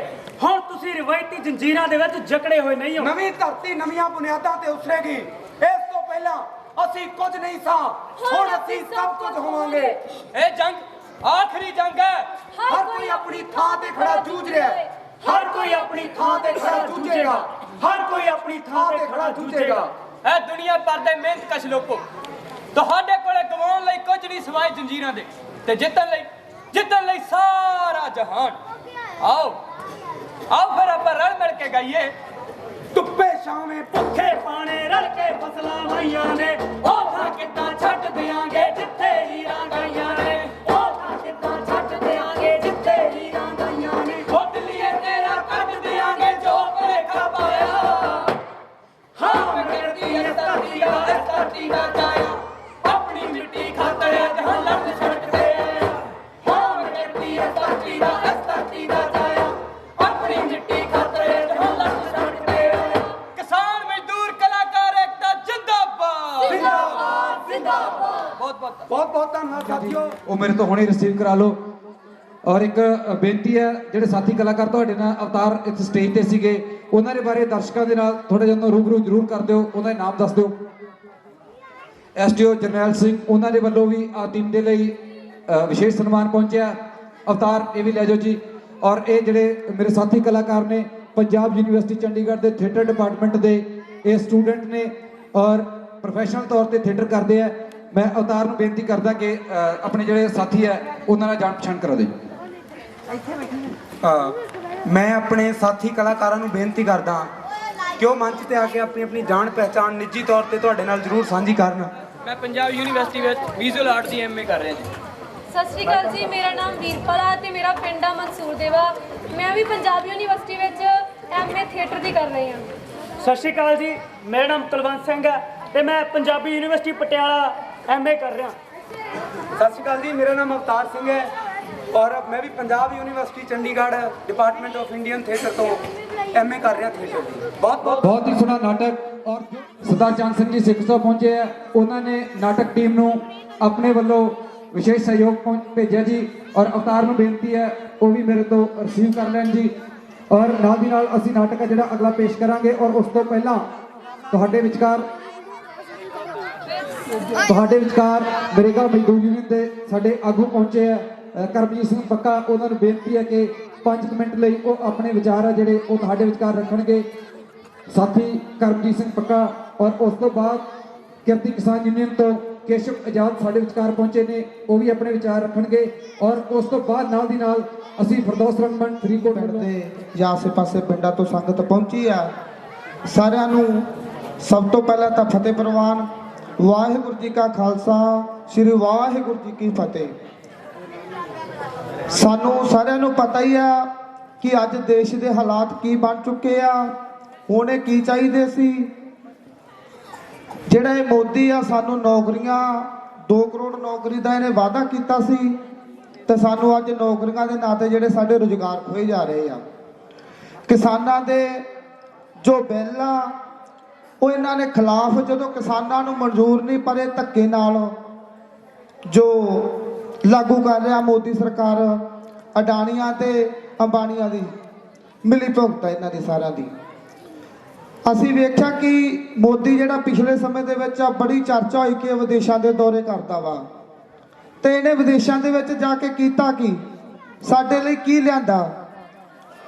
ਸਾਥੀਓ, ਜਦੋਂ ਇਸ ਵਾਰ ਦੁਬਾਰਾ ਇਹਦੀ ਸਰਕਾਰ ਆਈ ਹੈ ਦੂਜੀ ਵਾਰੀ, ਤਾਂ ਸਭ ਤੋਂ ਪਹਿਲਾਂ ਇਹਨੇ ਕਿਰਤ ਕਾਨੂੰਨ ਭੰਗ ਕੀਤੇ ਆ ਜਿਹੜੇ ਸਾਡੇ 1886 ਤੋਂ ਲੈ ਕੇ 1947 ਦੇਸ਼ ਦੀ ਵੰਡ ਤੋਂ ਪਹਿਲਾਂ ਦੇ ਬਣੇ ਹੋਏ ਸੀ 44 ਕਾਨੂੰਨ ਜਿਹੜੇ ਉਹ ਇਹਨੇ 4 ਕੋਡਾਂ ਦੇ ਵਿੱਚ ਬਦਲੇ ਆ। ਉਹਦਾ ਕਾਰਨ ਸੀ ਕਿਉਂਕਿ ਇਹ ਵਿਦੇਸ਼ੀ ਦੌਰਿਆਂ ਤੇ ਜਾਂਦਾ ਸੀਗਾ, ਤਾਂ ਇਹ ਵਿਦੇਸ਼ਾਂ 'ਚ ਜਾ ਕੇ ਆਪਾਂ ਵੇਖਿਆ ਵੀ ਜਿਹੜੇ ਤਗੜੀਆਂ CEO ਆ, ਜਿਵੇਂ ਗੂਗਲ ਆ, ਹੋਰ ਕਈ ਜਿਹੜੀਆਂ ਕੰਪਨੀਆਂ, ਉਹਨਾਂ ਦੇ CEO ਨੂੰ ਮਿਲਦਾ ਸੀਗਾ। ਉਹ ਉਹਨਾਂ ਨੂੰ ਇਹ ਕਹਿੰਦਾ ਸਾਡੇ ਦੇਸ਼ ਦੇ ਵਿੱਚ ਜਿਹੜਾ ਤੁਸੀਂ ਇਨਵੈਸਟ ਕਰੋ, ਤਾਂ ਉਹ ਕਹਿੰਦੇ ਤੁਹਾਡੇ ਜਿਹੜੇ ਉੱਥੇ ਕਿਰਤ ਕਾਨੂੰਨ ਆ, ਜਿਹੜੇ ਕਾਨੂੰਨ ਬਣੇ ਹੋਏ ਆ ਮਜ਼ਦੂਰਾਂ ਦੇ, ਉਹ ਬਹੁਤ ਜ਼ਿਆਦਾ ਕਰੜੇ ਆ, ਤੇ ਉਹਨਾਂ ਨੂੰ ਅਸੀਂ ਉਹਨਾਂ ਨੂੰ ਮਤਲਬ ਕਿ ਸਹਿਣ ਨਹੀਂ ਕਰ ਸਕਦੇਗੇ। ਤਾਂ ਸਾਥੀਓ, ਇਹਨੇ ਜਿਹੜੇ ਉਹ 4 ਕੋਡ ਬਣਾਏ ਆ, ਜਿਹੜੇ ਇਹਨੇ 44 ਕਾਨੂੰਨ ਭੰਗ ਕੀਤੇ ਆ। ਹੁਣ ਸਾਡੇ ਇੱਥੇ ਨਰੇਗਾ ਦੇ ਮਜ਼ਦੂਰ ਵੀ ਬੈਠੇ ਹੋਣੇ ਆ, ਜਿਹੜਾ ਨਰੇਗਾ ਦਾ ਕੰਮ ਕਰਦੇ ਆ, ਉਹਦੇ ਵਿੱਚ ਕੀ ਆ 100 ਦਿਨ ਦਾ ਜਿਹੜਾ ਰੁਜ਼ਗਾਰ ਆ ਉਹ ਜਿਹੜਾ ਮਿਲਦਾ ਵਾ। ਤੇ ਇਹ ਜਿਹੜਾ ਇੰਦਰ ਕੁਮਾਰ ਗੁਜਰਾਲ ਆ, ਉਦੋਂ ਜਿਹੜੇ ਲਾਲ ਝੰਡੇ ਦੇ, ਜਿਨ੍ਹਾਂ ਨੂੰ ਅਸੀਂ ਖੱਬੇ ਪੱਖੀ ਵੀ ਕਹਿ ਦਿੰਦੇ ਆ, 60 MP ਬਣੇ ਸੀ, ਤਾਂ ਉਹਨਾਂ ਨੇ ਜਿਹੜਾ ਇਹ ਜਦੋਂ ਅਲਾਈਅੰਸ ਹੋਇਆ ਉਹਨਾਂ ਦਾ, ਤਾਂ ਉਹਨਾਂ ਨੇ ਮੰਗ ਰੱਖੀ ਸੀ ਵੀ ਜਿਹੜੇ ਸਾਡੇ ਮਜ਼ਦੂਰ ਆ ਤਾਂ ਉਹਨਾਂ ਨੂੰ ਜਿਹੜਾ ਗਰੰਟਡ ਰੁਜ਼ਗਾਰ ਮਿਲਣਾ ਚਾਹੀਦਾ। ਤਾਂ ਉਹਨਾਂ ਨੇ ਉਦੋਂ ਇਹ ਨਰੇਗਾ ਦਾ ਜਿਹੜਾ ਖਰੜਾ ਬੁਣਿਆ ਸੀ ਤੇ ਜਿਹਨੂੰ 2005 ਦੇ ਵਿੱਚ ਡਾਕਟਰ ਮਨਮੋਹਨ ਸਿੰਘ ਦੀ ਸਰਕਾਰ ਨੇ ਲਾਗੂ ਕੀਤਾ। ਤਾਂ ਉਸ ਦੇ ਵਿੱਚ ਜਿਹੜੇ ਪੂਰੇ ਦੇਸ਼ ਦੇ ਵਿੱਚ 120 ਪਿੰਡ ਲਏ ਗਏ ਸੀ ਤੇ ਪੰਜਾਬ ਦੇ ਜਿਹੜੇ 120 ਜ਼ਿਲ੍ਹੇ ਲਏ ਗਏ ਸੀ ਤੇ ਪੰਜਾਬ ਦੇ 2 ਜ਼ਿਲ੍ਹੇ ਲਏ ਗਏ ਸੀ, ਗੁਰਦਾਸਪੁਰ ਤੇ ਹੁਸ਼ਿਆਰਪੁਰ। ਉੱਥੇ ਇਹਨਾਂ ਨੇ ਇਸ ਨਰੇਗਾ ਦੇ ਕਾਨੂੰਨ ਨੂੰ ਲਾਗੂ ਕੀਤਾ ਤੇ ਵੇਖਿਆ ਕਿ ਜਿਹੜਾ ਨਰੇਗਾ ਦੇ ਵਿੱਚ ਲੋਕੀ ਕੰਮ ਕਰਕੇ ਖੁਸ਼ ਆ। ਤੇ ਜਿਹੜਾ ਉਹਨਾਂ ਨੇ ਫਿਰ 2007 ਦੇ ਵਿੱਚ ਪੂਰੇ ਦੇਸ਼ ਦੇ ਵਿੱਚ ਇਹ ਕਾਨੂੰਨ ਜਿਹੜਾ ਡਾਕਟਰ ਮਨਮੋਹਨ ਸਿੰਘ ਦੀ ਸਰਕਾਰ ਨੇ ਲਾਗੂ ਕੀਤਾ। ਪਰ ਸਾਥੀਓ, ਜਦੋਂ 2014 ਦੇ ਵਿੱਚ ਇਹ ਨਰਿੰਦਰ ਮੋਦੀ ਪ੍ਰਧਾਨ ਮੰਤਰੀ ਬਣਨ ਤੋਂ ਪਹਿਲਾਂ ਇਹਨੇ ਇੱਕ ਬਿਆਨ ਦਿੱਤਾ ਸੀ ਵੀ ਜਿਹੜੀ ਨਰੇਗਾ ਇਹ ਤਾਂ ਫਾਲਤੂ ਖਰਚਾ ਗਵਰਨਮੈਂਟ ਤੇ। ਸੋ ਨਰੇਗਾ ਵਾਲੇ ਵੀਰਾਂ ਨੂੰ ਇਹ ਗੱਲ ਦਾ ਅਸੀਂ ਇਹ ਗੱਲ ਧਿਆਨ ਦਿਵਾਉਣਾ ਚਾਹੁੰਦੇ ਆ ਕਿ ਇਹਨਾਂ ਨੇ ਜਿਹੜਾ ਪੂਰੀ ਰੀੜ੍ਹ ਦੀ ਹੱਡੀ ਸੀ ਦੇਸ਼ ਦੀ ਕਿਸਾਨ, ਉਹਨੂੰ ਹੱਥ ਪਾ ਲਿਆ ਤੇ ਜਿਹੜੇ ਆਪਾਂ ਮਜ਼ਦੂਰ ਆ ਆਪਾਂ ਤਾਂ ਪਹਿਲਾਂ ਹੀ ਇਕੱਠੇ ਨਹੀਂ ਹੁੰਦੇ ਗਏ। ਤੇ ਸੋ ਸਾਥੀਓ, ਇਹ ਬੇਨਤੀ ਹੈ ਕਿ ਆਪਾਂ ਵੀ ਕਿਸਾਨਾਂ ਦੇ ਨਾਲ, ਇਹਨਾਂ ਦੇ ਮੋਢੇ ਦੇ ਨਾਲ ਮੋਢਾ ਲਾ ਕੇ ਇਹਨਾਂ ਦੇ ਨਾਲ ਜਿੱਥੇ ਵੀ ਕੋਈ ਇਹ ਸੰਘਰਸ਼ ਕਰਦੇ ਆ, ਜਿੱਥੇ ਵੀ ਕੋਈ ਇਹ ਮੂਵਮੈਂਟ ਕਰਦੇ ਆ, ਤੇ ਸਾਨੂੰ ਵੀ ਇਹਨਾਂ ਦੇ ਜਿਹੜਾ ਨਾਲ ਆ ਉਹ ਖੜਨਾ ਚਾਹੀਦਾ। ਪਰ ਜਿਹੜੀ ਅੱਜ ਆਪਣਾ ਡਰਨਾ ਪ੍ਰੋਗਰਾਮ ਦੇ ਵਿੱਚ ਸਾਥੀਆਂ ਨੇ 2 ਹੀ ਪਾਰਟੀਆਂ ਦਿਖਾਈਆਂ, ਇੱਕ ਕਾਂਗਰਸ ਤੇ ਇੱਕ ਅਕਾਲੀ ਦਲ, ਤੇ ਤੀਜੀ ਜਿਹੜੀ ਪਾਰਟੀ ਸਾਡੇ ਪੰਜਾਬ ਦੇ ਵਿੱਚ ਬਹੁਤ ਪੈਰ ਪਸਾਰ ਰਹੀ ਆ, ਸਾਡੇ ਲਈ ਉਹ ਵੀ ਖਤਰਨਾਕ ਹੀ ਹੈ। ਉਹ ਵੀ ਕੋਈ ਐਡੀ ਵੱਡੀ ਸਾਡੇ ਲਈ ਪ੍ਰਾਪਤੀ ਨਹੀਂ ਹੈਗੀ। ਕਾਰਨ ਉਹਦਾ ਕਿਉਂਕਿ ਜਦੋਂ ਇਹਨਾਂ ਨੇ ਕਿਰਤ ਕਾਨੂੰਨ ਬਿੱਲੋਂ ਪਾਸ ਹੋਏ ਆ, 4 ਕੋਡਾਂ ਦੇ ਵਿੱਚ ਤਬਦੀਲ ਕੀਤੇ ਤੇ ਇਹਨਾਂ ਦੇ ਵੀ ਸਾਈਨ ਹੋਏ ਆ। ਜਿਵੇਂ ਹੁਣ ਆਰਡੀਨੈਂਸਾਂ ਤੇ ਸਾਈਨ ਹੋਏ ਆ ਨਾ, ਤੇ ਹੁਣ ਉਦੋਂ ਵੀ ਇਹਨਾਂ ਦੇ ਕਾਨੂੰਨ ਜਿਹੜੇ ਇਹਨਾਂ ਦੇ ਸਾਈਨ ਹੋਏ ਆ। ਇਹ ਸਾਰੀਆਂ ਗੱਲਾਂ ਮਤਲਬ ਕਿ ਇਹ ਪੋਲੀਟੀਕਲ ਬੰਦੇ ਆ, ਪਰ ਸਾਨੂੰ ਆਪਣੇ ਆਪ ਨੂੰ ਇਹਨਾਂ ਦੇ ਨਾਲ ਬਹੁਤ ਧੱਕੇ ਖਾਣੇ ਆ। ਬੜਾ ਕੁਛ ਆਪਾਂ ਕਾਂਗਰਸ ਦੇ ਵਿੱਚ ਰਹਿ ਕੇ ਜਾਂ ਅਕਾਲੀ ਦਲ ਦੇ ਵਿੱਚ ਰਹਿ ਕੇ ਆਪਾਂ ਵੇਖੀ ਜਾਂਦੇ ਆ, ਇਹਨਾਂ ਨੂੰ ਸਹਿਣ ਵੀ ਕਰੀ ਜਾਂਦੇ ਆ। ਸਾਥੀਓ, ਬੇਨਤੀ ਆ ਕਿ ਜਿਹੜਾ ਸਾਨੂੰ ਇਹ ਝੰਡਾ ਜਿਹੜਾ ਕਿਸਾਨਾਂ ਨੂੰ ਚੱਕਣਾ ਪੈਣਾ, ਮਜ਼ਦੂਰਾਂ ਨੂੰ ਚੱਕਣਾ ਪੈਣਾ ਤੇ ਇਹਨਾਂ ਤੋਂ ਸੁਚੇਤ ਹੋਣਾ ਪੈਣਾ। ਸੋ ਇਹਨਾਂ ਸਾਰੀਆਂ ਬੇਨਤੀਆਂ ਦੇ ਨਾਲ ਮੈਂ ਜਿੰਨੇ ਵੀ ਨਰੇਗਾ ਮਜ਼ਦੂਰ ਜਾਂ ਹੋਰ ਖੇਤ ਮਜ਼ਦੂਰ ਆ, ਸਾਰਿਆਂ ਨੂੰ ਬੇਨਤੀ ਕਰਦੇ ਕਿ ਕਿਸਾਨਾਂ ਦੇ ਨਾਲ ਜਿਹੜਾ 26 ਤਰੀਕ ਦਾ ਦਿੱਲੀ ਜੰਤਰ ਮੰਤਰ ਤੇ ਜਿਹਨੇ ਧਰਨਾ ਦੇਣਾ ਤੇ ਆਪਾਂ ਵੀ ਉਸ ਦੇ ਵਿੱਚ ਵੱਧ ਤੋਂ ਵੱਧ ਸ਼ਮੂਲੀਅਤ ਕਰੀਏ। ਸੋ ਇੰਨੀਆਂ ਗੱਲਾਂ ਕਹਿੰਦਾ ਆ। ਗੁਰਦ ਦੇ ਬਹੁਤ ਹੀ ਸਤਿਕਾਰਯੋਗ ਲੋਕੋ, ਮੈਂ ਆਪਣੀ ਗੱਲ ਸ਼ੁਰੂ ਕਰਨ ਤੋਂ ਪਹਿਲਾਂ ਸਭ ਤੋਂ ਪਹਿਲਾਂ ਫਤਿਹ ਬੁਲਾਈ ਪ੍ਰਵਾਨ ਕਰਨਾ।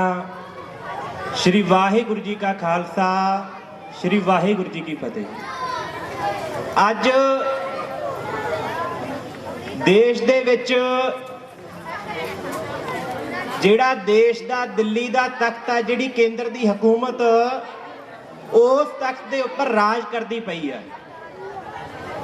ਉਸ ਦਿੱਲੀ ਦੇ ਤਖਤ ਤੋਂ ਕਦੇ ਵੀ ਕਿਸੇ ਵੀ ਸਮੇਂ ਤੇ ਜਿਹੜਾ ਵੀ ਹੁਕਮ ਆਇਆ, ਜਿਹੜਾ ਵੀ ਐਲਾਨ ਉੱਥੋਂ ਆਇਆ, ਉਹ ਕਦੇ ਵੀ ਦੇਸ਼ ਦੇ ਕਿਸੇ ਵੀ ਬੰਦੇ ਦੇ ਹੱਕ ਦੇ ਵਿੱਚ, ਉਹਦੀ ਹਮਾਇਤ ਦੇ ਵਿੱਚ ਨਹੀਂ ਆਇਆਗਾ। ਹਮੇਸ਼ਾ ਹੀ ਲੋਕਾਂ ਦੇ ਵਿਰੋਧ ਦੇ ਵਿੱਚ ਪਾਸ ਹੋਇਆ। ਉਹ ਚਾਹੇ ਨੋਟਬੰਦੀ ਵਾਲਾ ਫੈਸਲਾ ਉਹਨਾਂ ਨੇ ਲਿਆ ਹੋਵੇ, ਉਹਨੇ ਦੇਸ਼ ਦੀ ਆਰਥਿਕਤਾ ਦੀ ਜਿਹੜੀ ਕਮਰ ਤੋੜੀ, ਉਹਨੇ ਦੇਸ਼ ਦੀ ਘੱਟ ਗਿਣਤੀਆਂ ਦੇ ਖਿਲਾਫ ਜੇ ਕੋਈ ਆਪਦਾ ਫੈਸਲਾ ਜਿਹੜਾ ਲਿਆ ਕਿ ਬਾਬਰੀ ਮਸਜਿਦ ਨੂੰ ਢਾਹ ਕੇ ਉੱਥੇ ਰਾਮ ਮੰਦਿਰ ਦੀ ਉਸਾਰੀ ਵਾਲਾ ਫੈਸਲਾ ਉਹਨਾਂ ਨੇ ਕੀਤਾ, ਉਹ ਵੀ ਦੇਸ਼ ਦੀ ਘੱਟ ਗਿਣਤੀ ਨੂੰ ਨਿਸ਼ਾਨੇ ਉੱਪਰ ਉਹਨਾਂ ਨੇ ਲਿਆਗਾ। ਔਰ ਜੰਮੂ ਕਸ਼ਮੀਰ ਚੋਂ ਧਾਰਾ 370 ਤੇ 35A ਹਟਾ ਕੇ ਉੱਥੇ ਜਿਹੜਾ ਕੇਂਦਰ ਸ਼ਾਸਿਤ ਪ੍ਰਦੇਸ਼ ਬਣਾ ਕੇ ਉਸ ਜੰਮੂ ਕਸ਼ਮੀਰ ਨੂੰ, ਉਹ ਕਸ਼ਮੀਰੀ ਲੋਕਾਂ ਦੇ ਹੱਕ ਉਹਨੇ ਖੋਏ ਗਏ। ਉਹ ਕਸ਼ਮੀਰੀ ਲੋਕਾਂ ਦਾ ਘਾਣ ਕੀਤਾ, ਕਸ਼ਮੀਰ ਨੂੰ ਲਹੂ ਲੁਹਾਨ ਕੀਤਾ।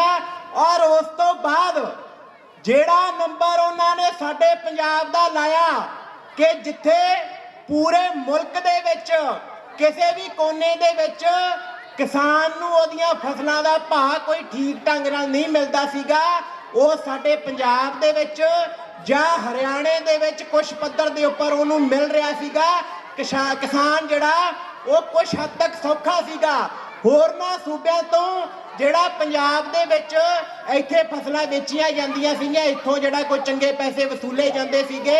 ਆ ਜਿਹੜਾ ਘੋਲ ਇਹਨਾਂ ਦਿਨਾਂ ਦੇ ਵਿੱਚ ਚੱਲਦਾ ਪਿਆ, ਇਸ ਘੋਲ ਦੇ ਦੌਰਾਨ ਬਹੁਤ ਸਾਰੇ ਟਰੱਕ ਜਿਹੜੇ ਬਾਹਰੋਂ ਫਸਲਾਂ ਇੱਥੇ ਪੰਜਾਬ ਦੇ ਵਿੱਚ ਵੇਚਣ ਲਈ ਆ ਰਹੇ ਸੀਗੇ, ਉਹ ਇੱਥੋਂ ਦੀਆਂ ਕਿਸਾਨ ਜਥੇਬੰਦੀਆਂ ਨੇ ਘੇਰ ਕੇ ਇੱਥੋਂ ਵਾਪਸ ਮੋੜੇ। ਉਹ ਹੁਣ ਪਹਿਲੀ ਵਾਰ ਨਹੀਂ ਆਏਗੇ, ਉਹ ਪਹਿਲਾਂ ਵੀ ਆਉਂਦੇ ਸੀਗੇ, ਪਰ ਹੁਣ ਨਿਸ਼ਾਨੇ ਤੇ ਤਾਂ ਆਏ ਕਿਉਂਕਿ ਪੰਜਾਬ ਦੇ ਵਿੱਚ ਇਹਨਾਂ ਗੱਲਾਂ ਦੇ ਖਿਲਾਫ ਇੱਕ ਜਿਹੜੀ ਲੜਾਈ, ਇੱਕ ਅੰਦੋਲਨ ਉਹ ਸ਼ੁਰੂ ਹੋਇਆ। ਉਹ ਲੜਾਈ ਚੱਲੀ ਕਿ ਪੰਜਾਬ ਦੇ ਵਿੱਚ ਪੰਜਾਬ ਦੇ ਲੋਕਾਂ ਨੂੰ ਜਿਹੜਾ ਉਹਨਾਂ ਦੀਆਂ ਫਸਲਾਂ ਦਾ ਕੁਝ ਭਾਅ ਮਿਲਦਾ ਸੀਗਾ, ਉਹ MSP ਦੀ ਸਰਕਾਰੀ ਖਰੀਦ ਖਤਮ ਕਰਕੇ ਕਿਸਾਨਾਂ ਦੀਆਂ ਜ਼ਮੀਨਾਂ ਖੋਹਣ ਦਾ ਜਿਹੜਾ ਹੁਕਮ ਉਹ ਦਿੱਲੀ ਦੇ ਤਖਤ ਵੱਲੋਂ ਜਾਰੀ ਕੀਤਾ ਹੋਇਆ। ਉਹਦੇ ਖਿਲਾਫ ਪੰਜਾਬ ਦੇ ਵਿੱਚ ਇੱਕ ਵੱਡਾ ਅੰਦੋਲਨ ਪਿਛਲੇ ਕਈ ਮਹੀਨਿਆਂ ਤੋਂ ਜਿਹੜਾ ਮਗਿਆ ਹੋਇਆ। ਲੋਕ ਇਸ ਗੱਲ ਦੇ ਖਿਲਾਫ ਬੋਲ ਰਹੇ ਆ, ਲੜ ਰਹੇ ਹੈਗੇ ਆ। ਇਹਨਾਂ ਨੇ ਟੋਲ ਪਲਾਜ਼ੇ ਜਿਹੜੇ ਕਿਸਾਨ ਜਥੇਬੰਦੀਆਂ ਵੱਲੋਂ ਉਹ ਫ੍ਰੀ ਕੀਤੇ ਹੋਏ ਆ, ਜਿੱਥੇ ਸਾਰੇ ਲੋਕ ਫ੍ਰੀ ਚ ਉਹਨਾਂ ਟੋਲ ਪਲਾਜ਼ੇ ਕੋਲ ਦੀ ਲੰਘ ਰਹੇ ਆ। ਜਾਂ ਬਾਨੀਆਂ ਦੀ ਜਿੰਨੀ ਸਨਅਤ ਨੇ ਸਾਡੇ ਪੰਜਾਬ ਦੇ ਵਿੱਚ ਜਿਹੜੇ ਪੈਰ ਪਸਾਰੇ, ਉਹਦੇ ਖਿਲਾਫ ਜਿਹੜੀ ਲੜਾਈ ਉਹ ਚੱਲਦੀ ਪਈ ਆ। ਸਭ ਤੋਂ ਪਹਿਲਾਂ ਜਿਹੜੀ ਲੜਾਈ ਦੀ ਵੱਧ ਸ਼ੁਰੂਆਤ ਉਹ ਹਰਿਆਣੇ ਤੋਂ ਮੰਨੀ ਗਈ ਕਿ ਹਰਿਆਣੇ 'ਚ ਲੜਾਈ ਚੱਲੀ। ਉਹ ਹਰਿਆਣੇ ਦੇ ਜਿਹੜੇ ਲੋਕ ਉੱਥੇ ਇਕੱਠੇ ਹੁੰਦੇ, ਟੱਕਰ ਮਾਰਦੇ, ਬੈਰੀਕੇਡ ਪਾਉਂਦੇ, ਆਪਦੇ ਪਰਚੇ ਕਰਾਉਂਦੇ, ਡਾਂਗਾ ਵਰਦੀਆਂ, ਉਹਨਾਂ ਤੋਂ ਜਿਹੜੀ ਗੱਲ ਉਕੜੀ। ਪਰ ਜਿਹੜੇ ਪੰਜਾਬ ਦੇ ਕਿਸਾਨਾਂ ਨੇ ਜਿਹੜਾ ਆਪਦਾ ਅੰਦੋਲਨ ਵਿੱਢਿਆ ਇੰਨਾ ਜ਼ਾਬਤੇਬੱਧ ਢੰਗ ਨਾਲ ਕਿ ਦਿੱਲੀ ਦੀ ਹਕੂਮਤ ਦੇ ਨੱਕ ਦੇ ਵਿੱਚ ਦਮ ਕੀਤਾਗਾ। ਔਰ ਉਹ ਦਿੱਲੀ ਅੱਜ ਉਹ ਦਿੱਲੀ ਦੇ ਖਿਲਾਫ ਜਿਹੜਾ ਕਿਸਾਨਾਂ ਦਾ ਜਿਹੜਾ ਸੰਘਰਸ਼ ਚੱਲਦਾ ਪਿਆ ਸੀਗਾ, ਜਿਹੜਾ 25 ਤਰੀਕ ਦਾ ਪੰਜਾਬ ਬੰਦ ਦਾ ਇਤਿਹਾਸਕ ਸੱਦਾ ਜਿਹੜਾ ਪੰਜਾਬ ਨੇ ਦਿੱਤਾ, ਔਰ ਉਹ ਪੰਜਾਬ ਤੋਂ ਜਿਹੜਾ ਭਾਰਤ ਬੰਦ ਦਾ ਸੱਦਾ ਹੋ ਕੇ ਨਿਬੜਿਆ। ਔਰ ਪੂਰੇ ਭਾਰਤ ਦੇ ਵਿੱਚ ਉਸ ਬੰਦ ਦਾ ਜਿਹੜਾ ਵੱਡਾ ਅਸਰ ਪਿਆ, ਪੰਜਾਬ ਪੂਰੇ ਤਰੀਕੇ ਨਾਲ ਬੰਦ ਹੋਇਆ। ਉਸ ਦਿਨ ਤੋਂ ਬਾਅਦ ਪੰਜਾਬ ਇਸ ਲੜਾਈ ਦੇ ਵਿੱਚ ਉਹ ਜਿਹੜਾ ਮੋਰਨੀਆ ਸਭਾ ਦੇ ਵਿੱਚ ਜਿਹੜਾ ਉਹ ਆ ਗਿਆਗਾ। ਪੰਜਾਬ ਨੇ ਪੂਰੇ ਦੇਸ਼ ਦੇ ਘੋਲ ਨੂੰ ਜਿਹੜਾ ਇੱਕ ਦਿਸ਼ਾ ਦਿੱਤੀ। ਔਰ ਅੱਜ ਜਦੋਂ ਦਿੱਲੀ ਨੂੰ ਘੇਰਨ ਦੀ ਤਿਆਰੀ ਹੈਗੀ ਆ, ਤਾਂ ਪੰਜਾਬ 'ਚੋਂ ਜਿੱਥੇ ਲੱਖਾਂ ਕਿਸਾਨਾਂ ਨੇ ਦਿੱਲੀ ਵੱਲ ਮੂੰਹ ਕਰਨਾ ਹੈਗਾ, ਉੱਥੇ ਹਰਿਆਣੇ ਦੇ ਕਿਸਾਨ ਕਹਿੰਦੇ ਕਿ ਇਕੱਲੇ ਕੁਰਕਸ਼ੇਤਰ ਦੇ ਇਲਾਕੇ 'ਚੋਂ ਅਸੀਂ ਲੱਖ ਤੋਂ ਉੱਪਰ ਬੰਦਾ ਜਿਹੜਾ ਇਕੱਠਾ ਕਰਾਂਗੇ। ਉੱਤਰਾਖੰਡ ਦੇ ਕਿਸਾਨ ਇਹ ਕਹਿ ਰਹੇ ਆ ਕਿ ਘੱਟ ਤੋਂ ਘੱਟ 5000 ਟਰੈਕਟਰ ਟਰਾਲੀ ਨਾਲ ਅਸੀਂ ਜਿਹੜਾ ਦਿੱਲੀ ਵੱਲ ਆਵਾਂਗੇ, ਇਹ ਦਿੱਲੀ ਨੂੰ ਘੇਰਾਂਗੇ। ਇਹ ਜਿਹੜੀ ਗੱਲ ਇਹ ਪੰਜਾਬ ਨੇ ਤੋਰੀ, ਪੂਰੇ ਦੇਸ਼ ਪੱਧਰ ਦਾ ਅੰਦੋਲਨ ਇਹ ਪੰਜਾਬ ਨੇ ਜਿਹੜਾ ਵਿੱਢਿਆਗਾ। ਔਰ ਜਦੋਂ ਇਹ ਲੜਾਈ ਜਦੋਂ ਪੰਜਾਬ ਦੇ ਵਿੱਚ, ਕਿਉਂਕਿ ਪੰਜਾਬ ਇਹ ਸਾਰੀ ਲੜਾਈ ਨੂੰ ਸ਼ੁਰੂ ਕਰਨ ਦੇ ਵਿੱਚ ਜਿਹੜਾ ਇਹਨੇ ਆਪਦਾ ਮੋਹਰੀ ਰੋਲ ਅਦਾ ਕੀਤਾ, ਜਿਹਦੇ ਕਰਕੇ ਅੱਜ ਦਿੱਲੀ ਵੱਲੋਂ ਜਿਹੜਾ ਸਾਡੇ ਪੰਜਾਬ ਦੀ ਘੇਰਾਬੰਦੀ ਉਹ ਕੀਤੀ ਹੋਈ ਆ, ਸਾਡੇ ਪੰਜਾਬ ਦੀ ਆਰਥਿਕ ਘੇਰਾਬੰਦੀ ਕੀਤੀ ਆ। ਸਾਡਾ ਪੇਂਡੂ ਵਿਕਾਸ ਫੰਡ ਉਹਨਾਂ ਨੇ ਰੋਕਿਆ।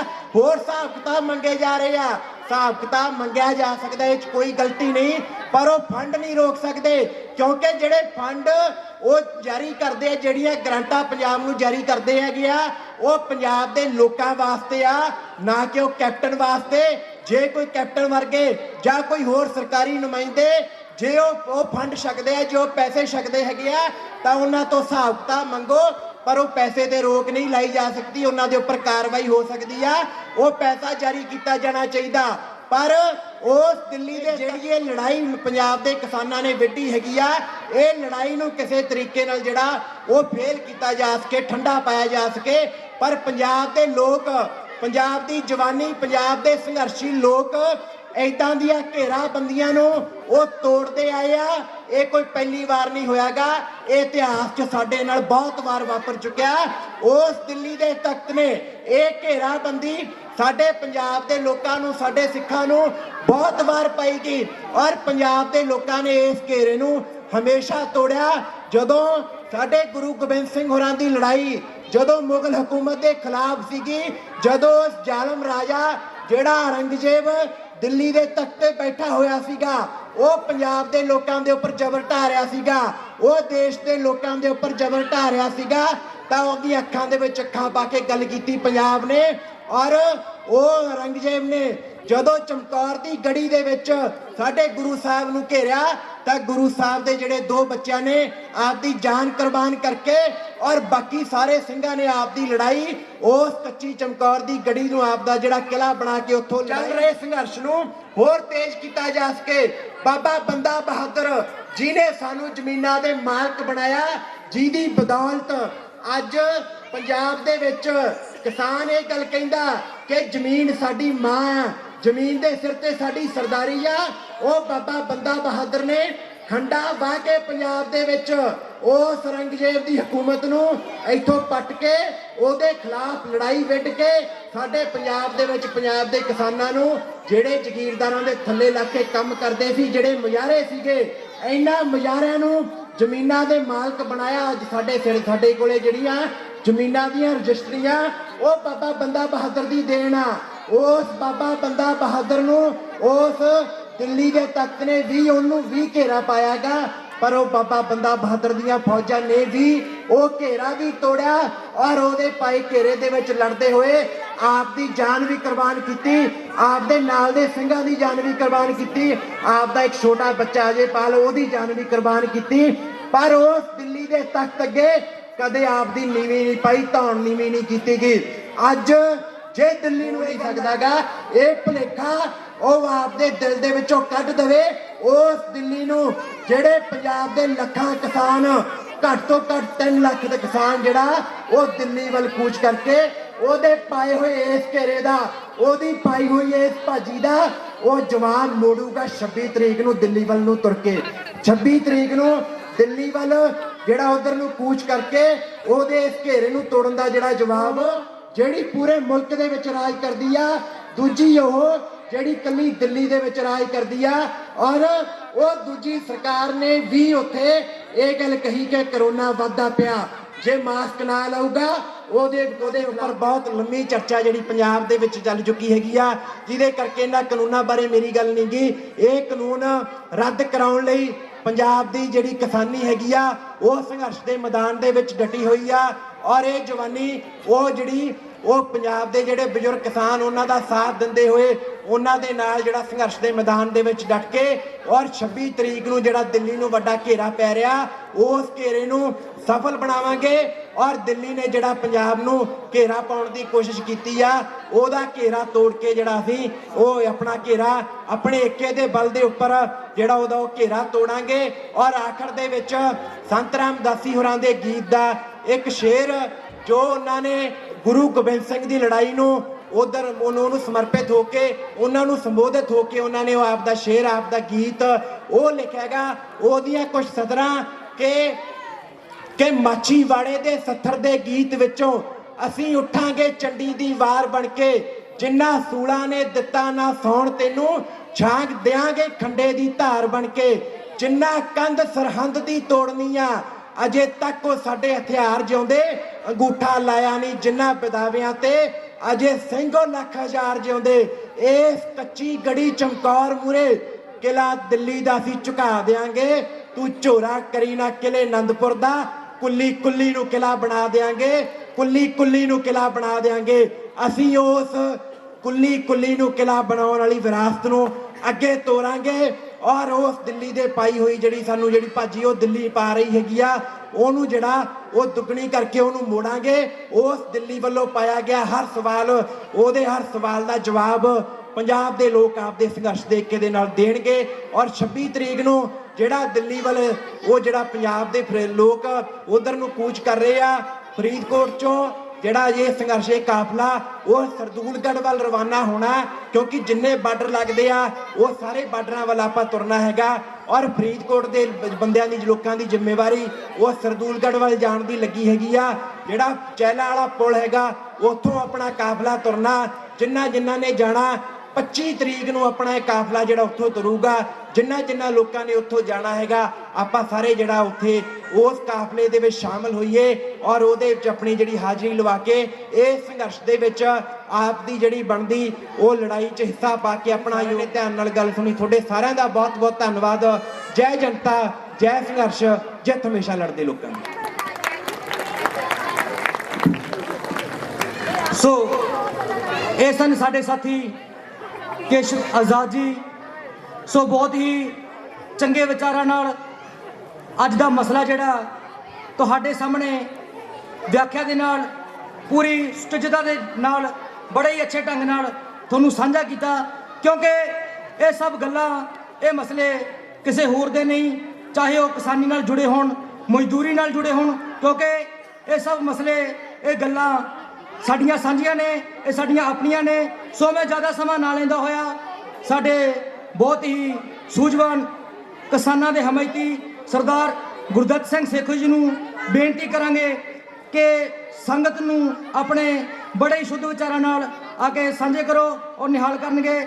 ਸਰਦਾਰ ਗੁਰਦੱਤ ਸਿੰਘ ਸਤਿਕਾਰਯੋਗ ਬਜ਼ੁਰਗੋ, ਨੌਜਵਾਨੋ, ਮੇਰੀਓ ਮਤਾਓ, ਭੈਣੋ, ਬੱਚਿਓ, ਗੁਰੂ ਦੀ ਬਖਸ਼ੀ ਹੋਈ ਫਤਿਹ ਅਰਜ ਕਰਦਾ ਹੈ। ਵਾਹਿਗੁਰੂ ਜੀ ਕਾ ਖਾਲਸਾ, ਵਾਹਿਗੁਰੂ ਜੀ ਕੀ ਫਤਿਹ।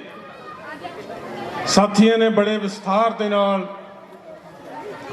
ਸਾਨੂੰ ਇਸ ਕਿਸਾਨੀ ਸੰਘਰਸ਼ ਬਾਰੇ ਜਾਣੂ ਕਰਾਇਆ, ਤਾਂ ਮੈਂ ਤੁਹਾਨੂੰ ਸਿਰਫ ਇਹੀ ਅਪੀਲ ਕਰਨੀ ਚਾਹੁੰਦਾ ਕਿ ਜਿੰਨਾ ਚਿਰ ਸਾਨੂੰ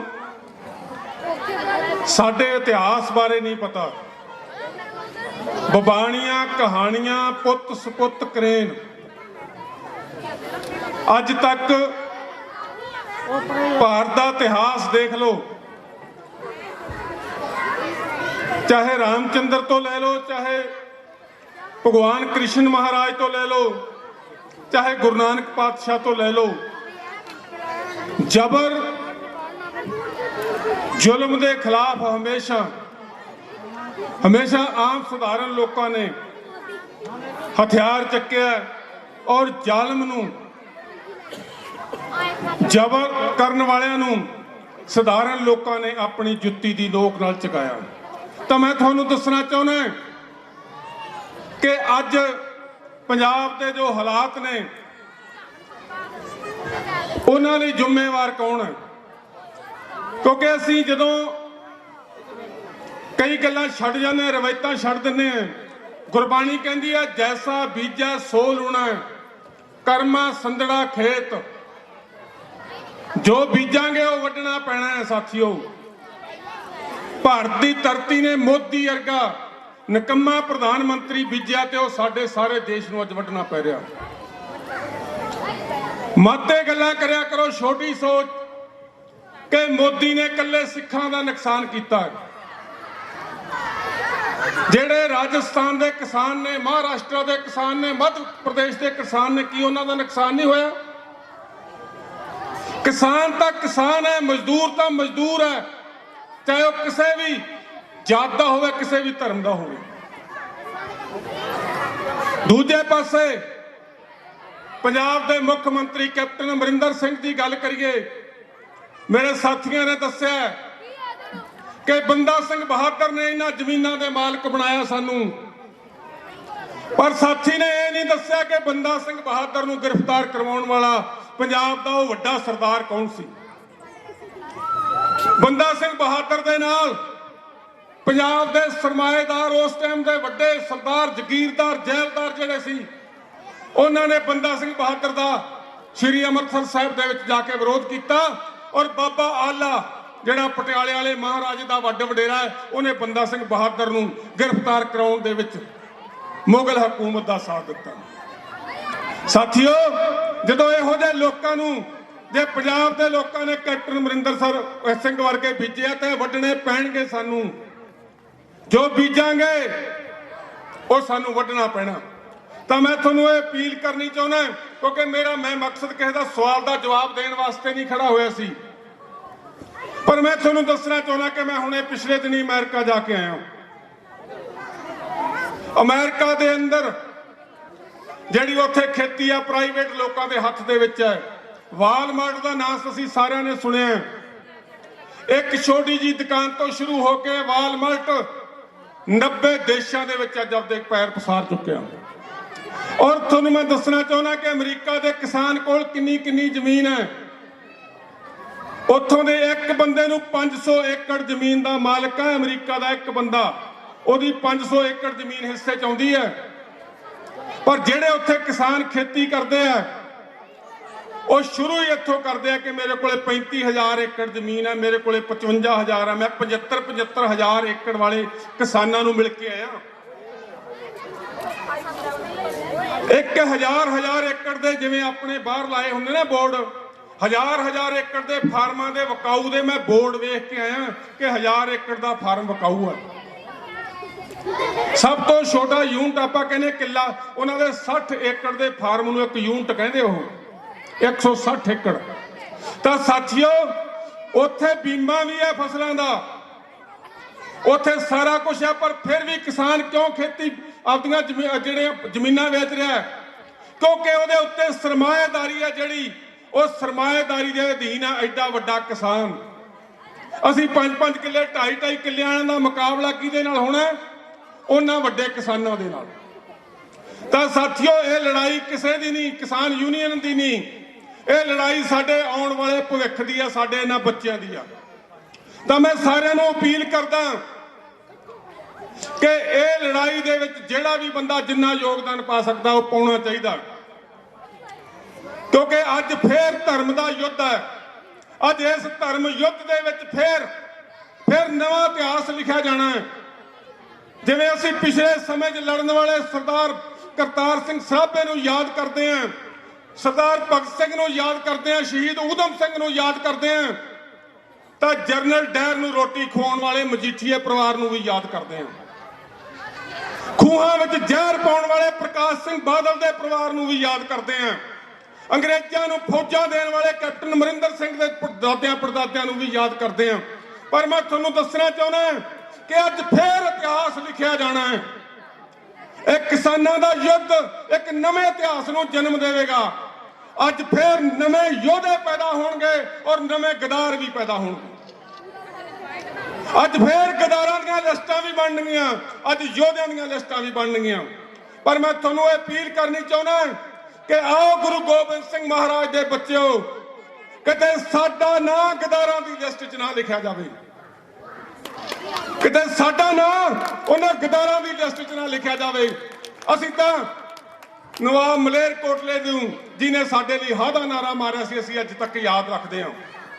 ਤਾਂ ਇਸ ਲੜਾਈ ਦੇ ਵਿੱਚ ਜੇਕਰ ਅਸੀਂ ਇਹਨਾਂ ਯੋਧਿਆਂ ਦਾ ਸਾਥ ਨਹੀਂ ਦੇ ਸਕਦੇ ਤਾਂ ਘੱਟੋ ਘੱਟ ਉਹਨਾਂ ਦੇ ਰਾਹਾਂ ਵਿੱਚ ਰੋੜੇ ਨਾ ਡਾਇਓ।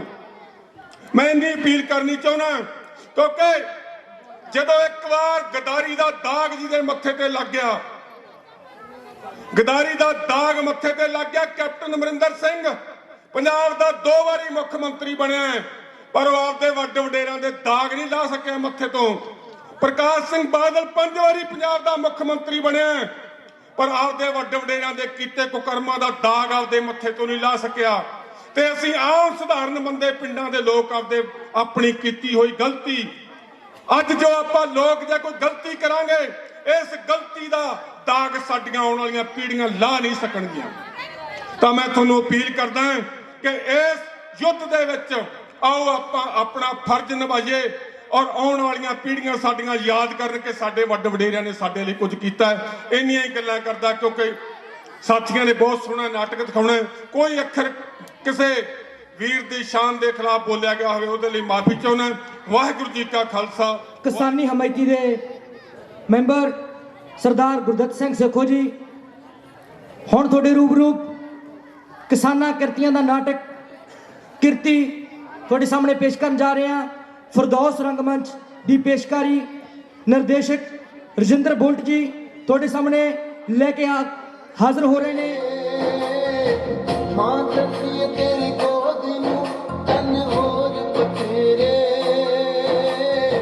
ਤੂੰ ਮੰਗਦਾ ਰਹੀ ਵੇ ਸੂਰਜਾ ਕਮੀਆਂ ਦੇ ਵੇਲੇ, ਹਾਏ ਮੰਗਦਾ ਰਹੀ ਵੇ ਸੂਰਜਾ ਕਮੀਆਂ ਦੇ ਵੇਲੇ।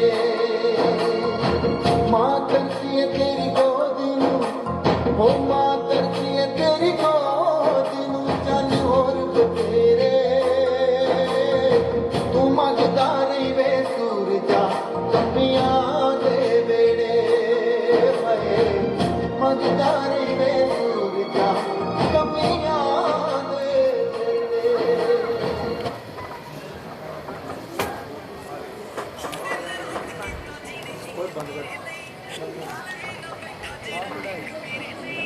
ਹੁਣੇ ਜਰਨੈਲ ਸਿੰਘ ਆੜਤੀਆ ਮੇਰੇ ਘਰੋਂ ਹੋ ਕੇ ਗਿਆ।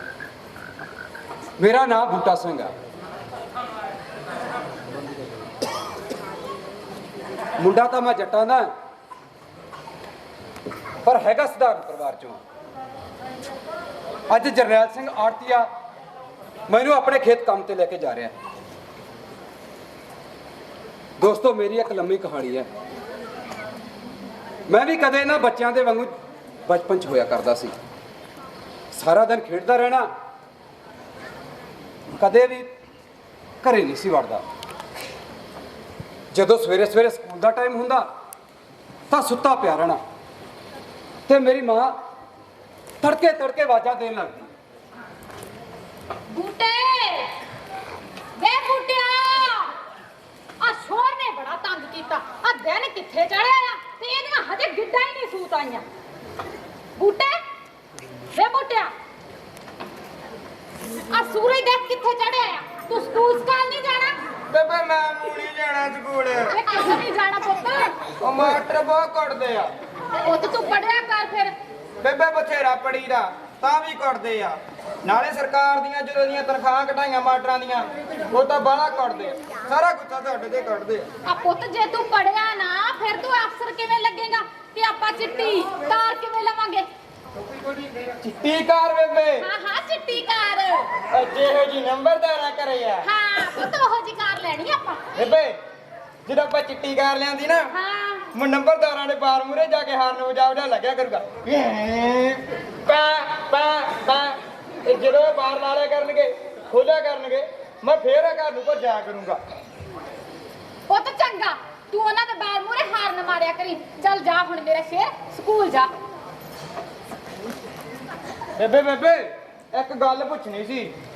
ਹੁਣ ਕੀ ਰਹਿ ਗਿਆ? ਉਹ ਵੀ ਪੁੱਛ ਹੀ ਲੈ। ਇੱਕ ਵਾਰੀ ਨਾ ਮੈਂ ਨੰਬਰਦਾਰਾਂ ਟਰੈਕਟਰ ਨੂੰ ਹੱਥ ਲਾਤਾ। ਅੱਛਾ। ਕਹਿੰਦੇ ਪਰਾਂ ਹੋ ਜਾ, ਸਟਾਰਟ ਹੋ ਜੂ। ਲੈ ਦੱਸ ਪਣਾ ਸਟਾਰਟ ਹੋ ਜਾਂਦਾ। ਉਹ ਤਾਂ ਤਕੜੇ ਲੋਕ ਆ, ਤੂੰ ਨਾ ਜਾਇਆ ਕਰ ਉਧਰ, ਮੈਂ ਆਪੇ ਕਰੂੰ ਗੱਲ ਉਹਨਾਂ ਨਾਲ। ਜਾ ਤੂੰ ਸਕੂਲ ਚਲਾ ਜਾ। ਬੇਬੇ ਇੱਕ ਗੱਲ ਹੋਰ ਪੁੱਛਣੀ। ਵੇ ਹੁਣ ਕੀ ਰਹਿ ਗਿਆ? ਆ ਮਰ ਜਾਣੀ, ਉਹ ਵੀ ਪੁੱਛ ਹੀ ਲੈ।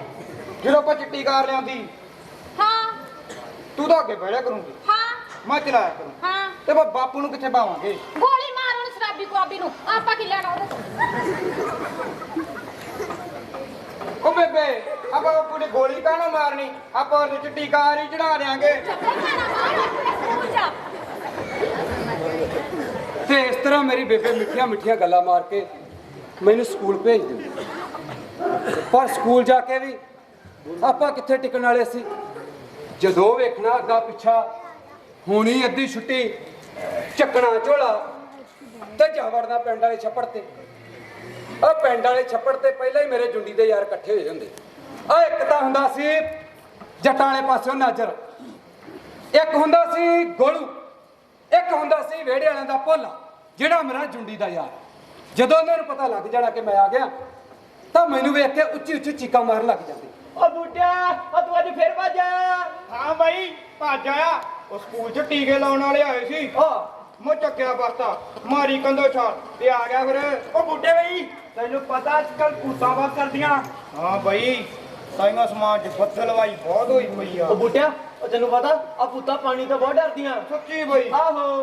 ਫੇਰ ਤਾਂ ਬਈ ਜਿਹੜੀ ਮਰਜੀ ਭੂਚੜੇ ਲਾ ਜੇ। ਹਾਂ ਮਾੜਾ ਸਿੱਧਾ ਹੀ ਕਹਿ ਦੇਣਾ। ਕੀ ਏ? ਆਇਆ ਚਿੰਬੜ ਉਹ ਬੜੇ ਮੂੰਹ ਤੇਰੇ। ਬਾਈ ਹਾਂ ਭੂਤਾਂ ਪਾਣੀ ਤੋਂ ਬੜੀਆਂ ਡਰਦੀਆਂ। ਫਿਰ ਆਪਾਂ ਇਹ ਕਰਦੇ ਆ ਕੀ 3-4 ਦਿਨ ਛੱਪੜ 'ਚ ਰਹਿੰਦੇ ਆ। ਚੱਲ ਫਿਰ। ਚੱਲ ਫਿਰ। ਆ ਬੋਲਿਆ, ਆ ਤੁਹਾਡੇ ਵਾਲੀ ਮਾਜੀ ਪੂਰੀ ਮੇਰੇ ਹੱਥ ਆ ਗਈ ਓਏ। ਉਹ ਤੁਹਾਡੀ ਮੱਝ ਦੀ ਮੇਰੇ ਹੱਥ 'ਚ ਓਏ, ਇਹ ਤਾਂ ਭੱਜਦੀ ਬਹੁਤ ਆ। ਓ ਬੱਲੇ, ਅੱਜ ਤਾਂ ਪਾਣੀ ਵੀ ਬੜਾ ਠੰਡਾ। ਓਏ ਕੱਲ ਸਕੂਲ ਜਾਣਾ? ਓਏ ਮੈਂ ਮੂੰਹ ਨਹੀਂ ਜਾਣਾ, ਮਾਸਟਰ ਬਹੁਤ ਘੁੱਟਦੇ ਆ। ਉਹ ਮੈਂ ਤਾਂ ਆਪ ਨਹੀਂ ਜਾਂਦਾ ਭਰਾਵਾ, ਸਾਡੀ ਬੇਬੇ ਕਹਿੰਦੀ ਹੁੰਦੀ ਜਾਇਆ ਕਰ। ਉਹ ਬੋਲਿਆ ਇੱਧਰ ਨਾਲ ਹੀ ਪਾਣੀ ਪਾੜੂੰਗਾ। ਉਹ ਕੋਈ ਚੱਕਰ ਨਹੀਂ ਮਿੱਤਰਾ, ਨਜ਼ਾਰਾ ਆਉਂਦਾ ਲੁੱਟਣ ਦੇ। ਉਹ ਗੋਲੂ ਓਏ, ਉਹ ਤੇਰੀ ਬੇਬੇ ਤਾਂ ਨਹੀਂ ਆਉਂਦੀ ਓਏ? ਉਹ ਤਾਂ ਭੂਆ ਕੇ ਪਿੰਡ ਗਈ ਆ।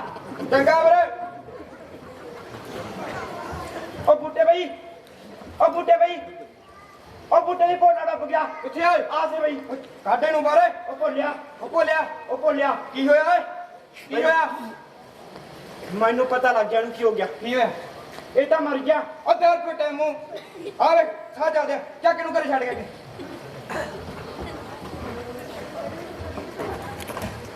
ਤੇ ਇਸ ਤਰ੍ਹਾਂ ਅਸੀਂ ਸਾਰਾ ਦਿਨ ਛੱਪੜ ਤੇ ਖੇਡਦੇ ਰਹਿੰਦੇ, ਘਰੇ ਤਾਂ ਕਦੇ ਵੜਦੇ ਹੀ ਨਹੀਂ ਸੀ। ਪਰ ਉਸ ਦਿਨ ਭੋਲੇ ਦੇ ਡੁੱਬਣ ਦੀ ਖਬਰ ਕਿਸੇ ਨੇ ਜਾ ਕੇ ਭੋਲੇ ਦੇ ਬਾਪੂ ਨੂੰ ਦੱਸਤੀ, ਤੇ ਭੋਲੇ ਦਾ ਬਾਪੂ ਸਿੱਧਾ ਸਾਡੇ ਘਰੇ ਆ ਗਿਆ ਲਾਂਬਾ ਲੈ ਕੇ। ਉਹ ਭਾਈ ਬਲਦੇਵ ਸਿੰਘ ਘਰੀ ਆ? ਬੂਟੇ ਦਾ ਬਾਪੂ ਤਾਂ ਖੇਤ ਗਿਆ, ਕਿਵੇਂ ਆਉਣੇ ਹੋਏ ਕਹਿ ਲਿਆ। ਅਖੇ ਕਿਵੇਂ ਆਉਣੇ ਹੋਏ? ਆ ਤੁਹਾਡੀ ਗੰਦੀ ਲਾਦ ਨੇ ਲਹੂ ਪੀ ਰੱਖਿਆ ਸਾਡਾ। ਤੂੰ ਗੱਲ ਤਾਂ ਦੱਸ ਦੇ ਕੀ ਹੋ ਅਖੇ ਗਈ। ਗੱਲ ਦੱਸ ਕੀ ਹੋਈ? ਆ ਤੁਹਾਡੇ ਵਾਲੇ ਬੂਟੇ ਨੇ ਸਾਡੇ ਵਾਲਾ ਭੋਲਾ ਅੱਜ ਛੱਪੜ 'ਚ ਡੁਬੋ ਕੇ ਮਾਰ ਦੇਣਾ ਸੀ। ਬੂਟਾ ਤਾਂ ਭਾਈ ਸਕੂਲ ਗਿਆ ਸਵੇਰ ਦਾ। ਸਵਾਹ ਸਕੂਲ ਗਿਆ ਨਾ, ਤਾਂ ਅੱਧੇ ਦਿਨ ਸਕੂਲੋਂ ਭੱਜ ਜਾਂਦਾ ਤੇ ਕਰਕੇ ਵਿਹੜੇ ਵਾਲੇ ਜਵਾਕ ਕੱਢੇ ਛੱਪੜ ਤੇ ਨਹਾਉਣ ਵਗ ਜਾਂਦਾ। ਆਉਣ ਦੇ ਕੰਜਰ ਨੂੰ, ਆ ਕਰਦੀ ਆ ਗੱਲ ਉਹਦੇ ਨਾਲ ਮੈਂ। ਉਹ ਭਾਈ ਇੱਕ ਗੱਲ ਸੁਣ ਲਓ, ਐਤਕੀ ਤਾਂ ਬਖਸ਼ਤਾ ਬੂਟੇ ਨੂੰ ਮੈਂ, ਪਰ ਅਗਲੀ ਵਾਰ ਨਹੀਂ ਬਖਸ਼ਣਾ। ਤੁਹਾਡੇ ਕੋਲ ਤਾਂ ਸੁਪਨਾ ਜ਼ਮੀਨਾਂ ਹੈਗੀਆਂ, ਪਰ ਸਾਡੀ ਜ਼ਮੀਨ ਤਾਂ ਸਾਡੀ ਲਾਦ ਹੀ ਹੁੰਦੀ ਆ। ਫੇਰ ਨਾ ਕਿਉਂ ਗੱਲ ਵੱਧ ਗਈ? ਆ ਤੂੰ ਵਧਾਈ ਲੈ, ਆ ਬਚ ਜਾ ਲੰਗਾ ਜਾਂ ਡੰਡ ਲਾ ਕੇ ਹੋ ਗਿਆ। ਆ ਮੈਨੂੰ ਕਿਹਾ ਸੀ ਕੁਛ? ਆ ਤੈਨੂੰ ਨਹੀਂ ਕਿਹਾ, ਮੈਂ ਕਿਹਾ ਆ ਜਾਣ ਦੇ, ਕਰਦੀ ਗੱਲ ਬਸ। ਤੇ ਇਸ ਤਰ੍ਹਾਂ ਭੋਲੇ ਦਾ ਬਾਪੂ ਲਾਂਬਾ ਦੇ ਕੇ ਆਪਦੇ ਘਰੇ ਚਲਾ ਗਿਆ। ਉਸ ਦਿਨ ਪਿੰਡ ਦੇ ਦੂਜੇ ਪਾਸੇ ਮੈਂ ਖੇਡਣ ਗਿਆ ਹੋਇਆ ਸੀ, ਪਰ ਜਦੋਂ ਮੈਂ ਸ਼ਾਮ ਨੂੰ ਮੁੜਿਆ ਤਾਂ ਹੁਣ ਸਾਰੀ ਮੇਰੀ ਬੇਬੇ ਮੇਰੇ ਨਾਲ ਲੜਨ ਲੱਗ ਪਈ। ਬੇਬੇ ਨਾ ਮੁੱਕ ਜਾਣਿਆ, ਹੋ ਜੇ ਤੇਰਾ ਫੇਰ ਤੇਰਾ ਲੜ ਜੇ ਤੇਰੇ ਸੱਪ। ਤੈਨੂੰ ਮੈਂ ਸਕੂਲ ਭੇਜਦੀ, ਕਿੱਥੇ ਵੇੜੇ ਵਾਲੇ ਜਵਾਕਾਂ ਨਾਲ ਖੇਡਦਾ ਰਹਿਣਾ ਵੇ। ਬੇਬੇ ਮੇਰਾ ਪਿੰਡ ਵਾਲੇ ਛੱਪੜ ਤੇ ਨਹਾਉਣ ਗਿਆ ਸੀ ਤੇ ਉਹ ਭੋਲਾ ਡੁੱਬ ਗਿਆ। ਮੈਂ ਤਾਂ ਉਹਨੂੰ ਬਾਹਰ ਕੱਢਿਆ ਸੀ, ਨਾਲੇ ਗੋਲੂ ਕਹਿੰਦਾ ਉਹ ਤਾਂ ਮਰ ਗਿਆ। ਆ ਜੱਟਾਂ ਦੇ ਮੁੰਡੇ ਮਰ ਗਏ, ਆ ਜਿਹੜਾ ਤੂੰ ਵੇੜੇ ਵਾਲਿਆਂ ਨਾਲ ਖੇਡਦਾ, ਸਾਡਾ ਇਹਨਾਂ ਨਾਲ ਕੀ ਮੇਲ ਆ? ਇਹ ਕਿੱਥੇ, ਅਸੀਂ ਕਿੱਥੇ? ਅਸੀਂ ਜੱਟ ਜ਼ਿਮੀਂਦਾਰ, ਇਹ ਵੇੜੇ ਵਾਲੇ। ਇਸ ਤੋਂ ਬਾਅਦ ਇਹਨਾਂ ਨੇ ਗਿਆ ਨਾ ਤਾਂ ਭੰਨੂ ਤੇਰੇ ਗਿੱਟੇ। ਤੇ ਇਸ ਤਰ੍ਹਾਂ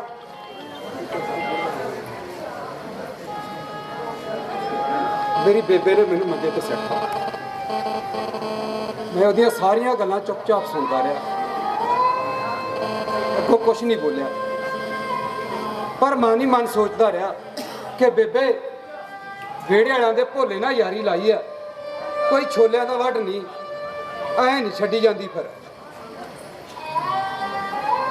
ਅਖੀਰ ਹਾਲਾਤ ਬਦਲਦੇ ਗਏ, ਸਮਾਂ ਲੰਘਦਾ ਗਿਆ। ਆਖਰ ਨੂੰ ਮੈਂ ਤੇ ਭੋਲਾ ਜਵਾਨ ਹੋਏ। ਭੋਲਾ ਜਿਹੜਾ ਕਿ ਕਿਰਤੀ ਪਰਿਵਾਰ ਦੇ ਵਿੱਚੋਂ ਸੀ, ਉਹਨੇ ਤਾਂ ਚੱਕਿਆ ਡੱਬਾ ਤੇ ਲੱਗ ਗਿਆ ਸ਼ਹਿਰ ਦਿਹਾੜੀ ਜਾਣ। ਆ ਮੇਰੇ ਕੋਲੇ 1.5 ਕਿੱਲਾ ਪੈਲੀ ਦਾ ਸੀ, ਮੈਂ ਉਹਦੇ ਬਾਪੂ ਨਾਲ ਕੰਮ ਧੰਦਾ ਕਰਾਉਣ ਲੱਗ ਗਿਆ। ਹੁਣ ਜਦੋਂ ਵੀ ਕਦੇ ਭੋਲਾ ਸ਼ਹਿਰ ਦਿਹਾੜੀ ਜਾਂਦਾ ਨਾ ਤਾਂ ਮੈਨੂੰ ਲੱਗਦਾ ਕਰਦਾ ਮਿਲ ਕੇ ਜ਼ਰੂਰ ਜਾਂਦਾ। ਉਹ ਬੁੱਢਿਆ ਕਿਵੇਂ ਆ? ਓਏ ਵਧੀਆ ਭੋਲਿਆ, ਓਏ ਕੀ ਹਾਲ ਓਏ? ਉਹ ਮੈਂ ਕਿਹਾ ਵਧੀਆ ਬਾਈ, ਤੂੰ ਦੱਸ ਕੀ ਹਾਲ ਆ? ਵਧੀਆ, ਹੋਰ ਠੀਕ ਠਾਕ ਹੈ? ਉਹ ਮੈਂ ਕਿਹਾ ਪੂਰੇ ਕਾਇਮ ਆ। ਲੈ ਦੇਖ ਸਾਫਾ ਵੇਖ ਬੰਨਿਆ। ਓਏ ਤੈਨੂੰ ਕਿੰਨੇ ਵਾਰੀ ਸਿਖਾਇਆ ਸੀ ਨਿਕਲਦੇ ਨੂੰ ਸਾਫਾ, ਤੈਨੂੰ ਸਾਫਾ ਬੰਨਣਾ ਨਹੀਂ ਆਉਂਦਾ। ਇੱਧਰ ਕਰ, ਮੈਂ ਬੰਦਾ ਤੇਰੇ, ਇਹ ਐ ਕਰਕੇ ਨਾ, ਇਹ ਐ ਬੰਨ ਲਿਆ।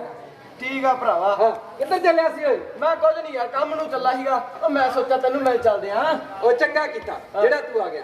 ਦੇਖ ਲੈ ਭੋਲਿਆ, ਹਜੇ ਕੱਲ ਦੀਆਂ ਗੱਲਾਂ, ਦੁਨੀਆ ਇੱਧਰੋਂ ਇੱਧਰ ਹੋ ਗਈ, ਆਪਣੀ ਯਾਰੀ 'ਚ ਭੋਰਾ ਫਰਕ ਨਹੀਂ ਪਿਆ। ਓਏ ਤਾਂ ਬਾਈ ਤੇਰਾ ਵੱਡਪਣ ਹੈ। ਉਹ ਜਿਹੜਾ ਤੂੰ ਜ਼ਿਮੀਂਦਾਰ ਹੋ ਕੇ ਵੀ ਆ ਮੇਰੇ ਵਰਗੇ ਕਿਰਤੀ ਜਨ ਇਨਸਾਨ ਨਾਲ ਯਾਰੀ ਲਾਈ ਬੈਠਾ ਹੈ। ਉਹ ਨਹੀਂ ਤਾਂ ਤੈਨੂੰ ਪਤਾ ਹੀ ਆ, ਅੱਜ ਕੱਲ ਤਾਂ ਕੋਈ ਥੜੇ ਵੀ ਨਹੀਂ ਚੜਨ ਦਿੰਦਾ। ਓਏ ਨਾ ਭੋਲਿਆ, ਆਹ ਗੱਲਾਂ ਨਾ ਕਰਿਆ ਕਰ। ਦੇਖ ਲੈ ਆਪਣੀ ਕਿੰਨੀ ਯਾਰੀ ਆ, ਨਿੱਕੇ ਹੁੰਦਿਆਂ ਤੋਂ ਆਪਾਂ ਇੱਥੋਂ ਤੱਕ ਆ ਗਏ। ਤੂੰ ਨਾ ਬੇਬੇ ਵਾਲੀਆਂ ਗੱਲਾਂ ਦਾ ਗੁੱਸਾ ਨਾ ਕਰਿਆ ਕਰ, ਚੰਗਾ? ਨਾਲੇ ਐਂ ਕਰਿਆ ਕਰ, ਲੰਘਦਾ ਪਾਉਂਦਾ ਮੈਨੂੰ ਮਿਲ ਕੇ ਜ਼ਰੂਰ ਜਾਇਆ ਕਰ। ਉਹ ਤੇਰੇ ਕੋਲ ਹੀ ਆਈਦਾ ਬਾਈ, ਹੋਰ ਆਪਾਂ ਕਿੱਥੇ ਜਾਈਦਾ? ਵਧੀਆ ਕੀਤਾ। ਹੋਰ ਸੁਣਾ, ਅੱਜ ਕਿੱਧਰ ਚੱਲਿਆ ਸੀ? ਮੈਂ ਦੱਸੀ ਜਾਂਦਾ ਬਾਈ ਤੈਨੂੰ, ਕੰਮ ਤੇ ਚੱਲਾ ਸੀਗਾ। ਕੰਮ ਤੇ? ਐਂ ਕਰਿਆ ਕਰ, ਜਦੋਂ ਕੰਮ ਤੋਂ ਆਵੇਂ ਨਾ, ਆਉਂਦਾ ਵੀ ਗੇੜਾ ਕੱਢ ਜਾ ਕਰ ਤੇ ਜਾਂਦਾ ਵੀ ਗੇੜਾ ਕੱਢ ਜਾ ਕਰ। ਉਹ ਠੀਕ ਆ ਬਾਈ। ਹਾਂ ਚੱਲ ਐਂ ਕਰੀ, ਅੱਜ ਨਾ ਮੈਂ ਖੇਤ ਨੂੰ ਜਾਣਾ। ਅੱਛਾ। ਤੇ ਹੁਣ ਮੈਂ ਵੀ ਕਾਹਲੀ ਚ ਆਂ, ਨਾਲੇ ਬੇਬੇ ਨੂੰ ਕਹਿਣਾ ਸੀ ਰੋਟੀ ਦੇ ਦੇ, ਮੁੜ ਕੇ ਉੱਥੇ ਟਾਈਮ ਵਾਵਾ ਲੱਗ ਜਾਣਾ। ਉਹ ਬਹਿ ਜਾ ਜਾਵੜੀ, ਖੇਤ ਕੀ ਕਰਨਾ?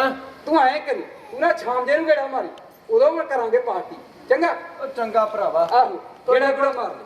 ਤੁਹਾਡੇ ਕੋਲ ਕਿੱਥੇ ਟਾਈਮ ਹੁੰਦਾ ਸਾਡੇ ਗਰੀਬਾਂ ਲਈ? ਓਏ ਜਾ ਭੋਲਿਆ, ਫਿਰ ਤੇਰੀਆਂ ਉਹੀ ਗੱਲਾਂ। ਚੱਲ ਐਂ ਕਰ, ਆਈਆਂ ਤਾਂ ਬਹਿ ਜਾ ਫਿਰ। ਚੱਲ ਫਿਰ ਬਹਿ ਜਾ। ਹਾਂ ਓਏ ਮੈਂ ਕੰਮ ਤੇ ਜਾਣਾ, ਤੂੰ ਤਾਂ ਪਹਿਲਾਂ ਹੀ ਆ ਮੌਕਾ ਭਾਲਦਾ। ਜਾ ਭਰਾਵਾ। ਹੱਥ ਨੇ ਗੇੜਾ ਮਾਰ ਕੇ ਜਾਈ, ਲੰਘਦਾ ਪਾਉਂਦਾ ਮਿਲ ਜਾ ਕਰ, ਇੰਨੇ ਨਾਲ ਮੇਰਾ ਦਿਲ ਲੱਗਾ ਰਹਿੰਦਾ।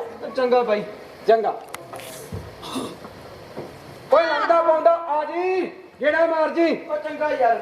ਆਹੋ ਆ ਲੱਗਾ ਰਹਿੰਦਾ ਜੀ ਇਹਦਾ ਵੱਡੇ ਪਟਿਆਲੇ ਵਾਲੇ ਮਹਾਰਾਜੇ ਦਾ। ਆ ਕਿੰਨੇ ਵਾਰੀ ਕਿਹਾ ਵੇ ਤੈਨੂੰ ਆ ਵਿਹੜੇ ਵਾਲਿਆਂ ਦਾ ਖਹਿੜਾ ਛੱਡ ਦੇ।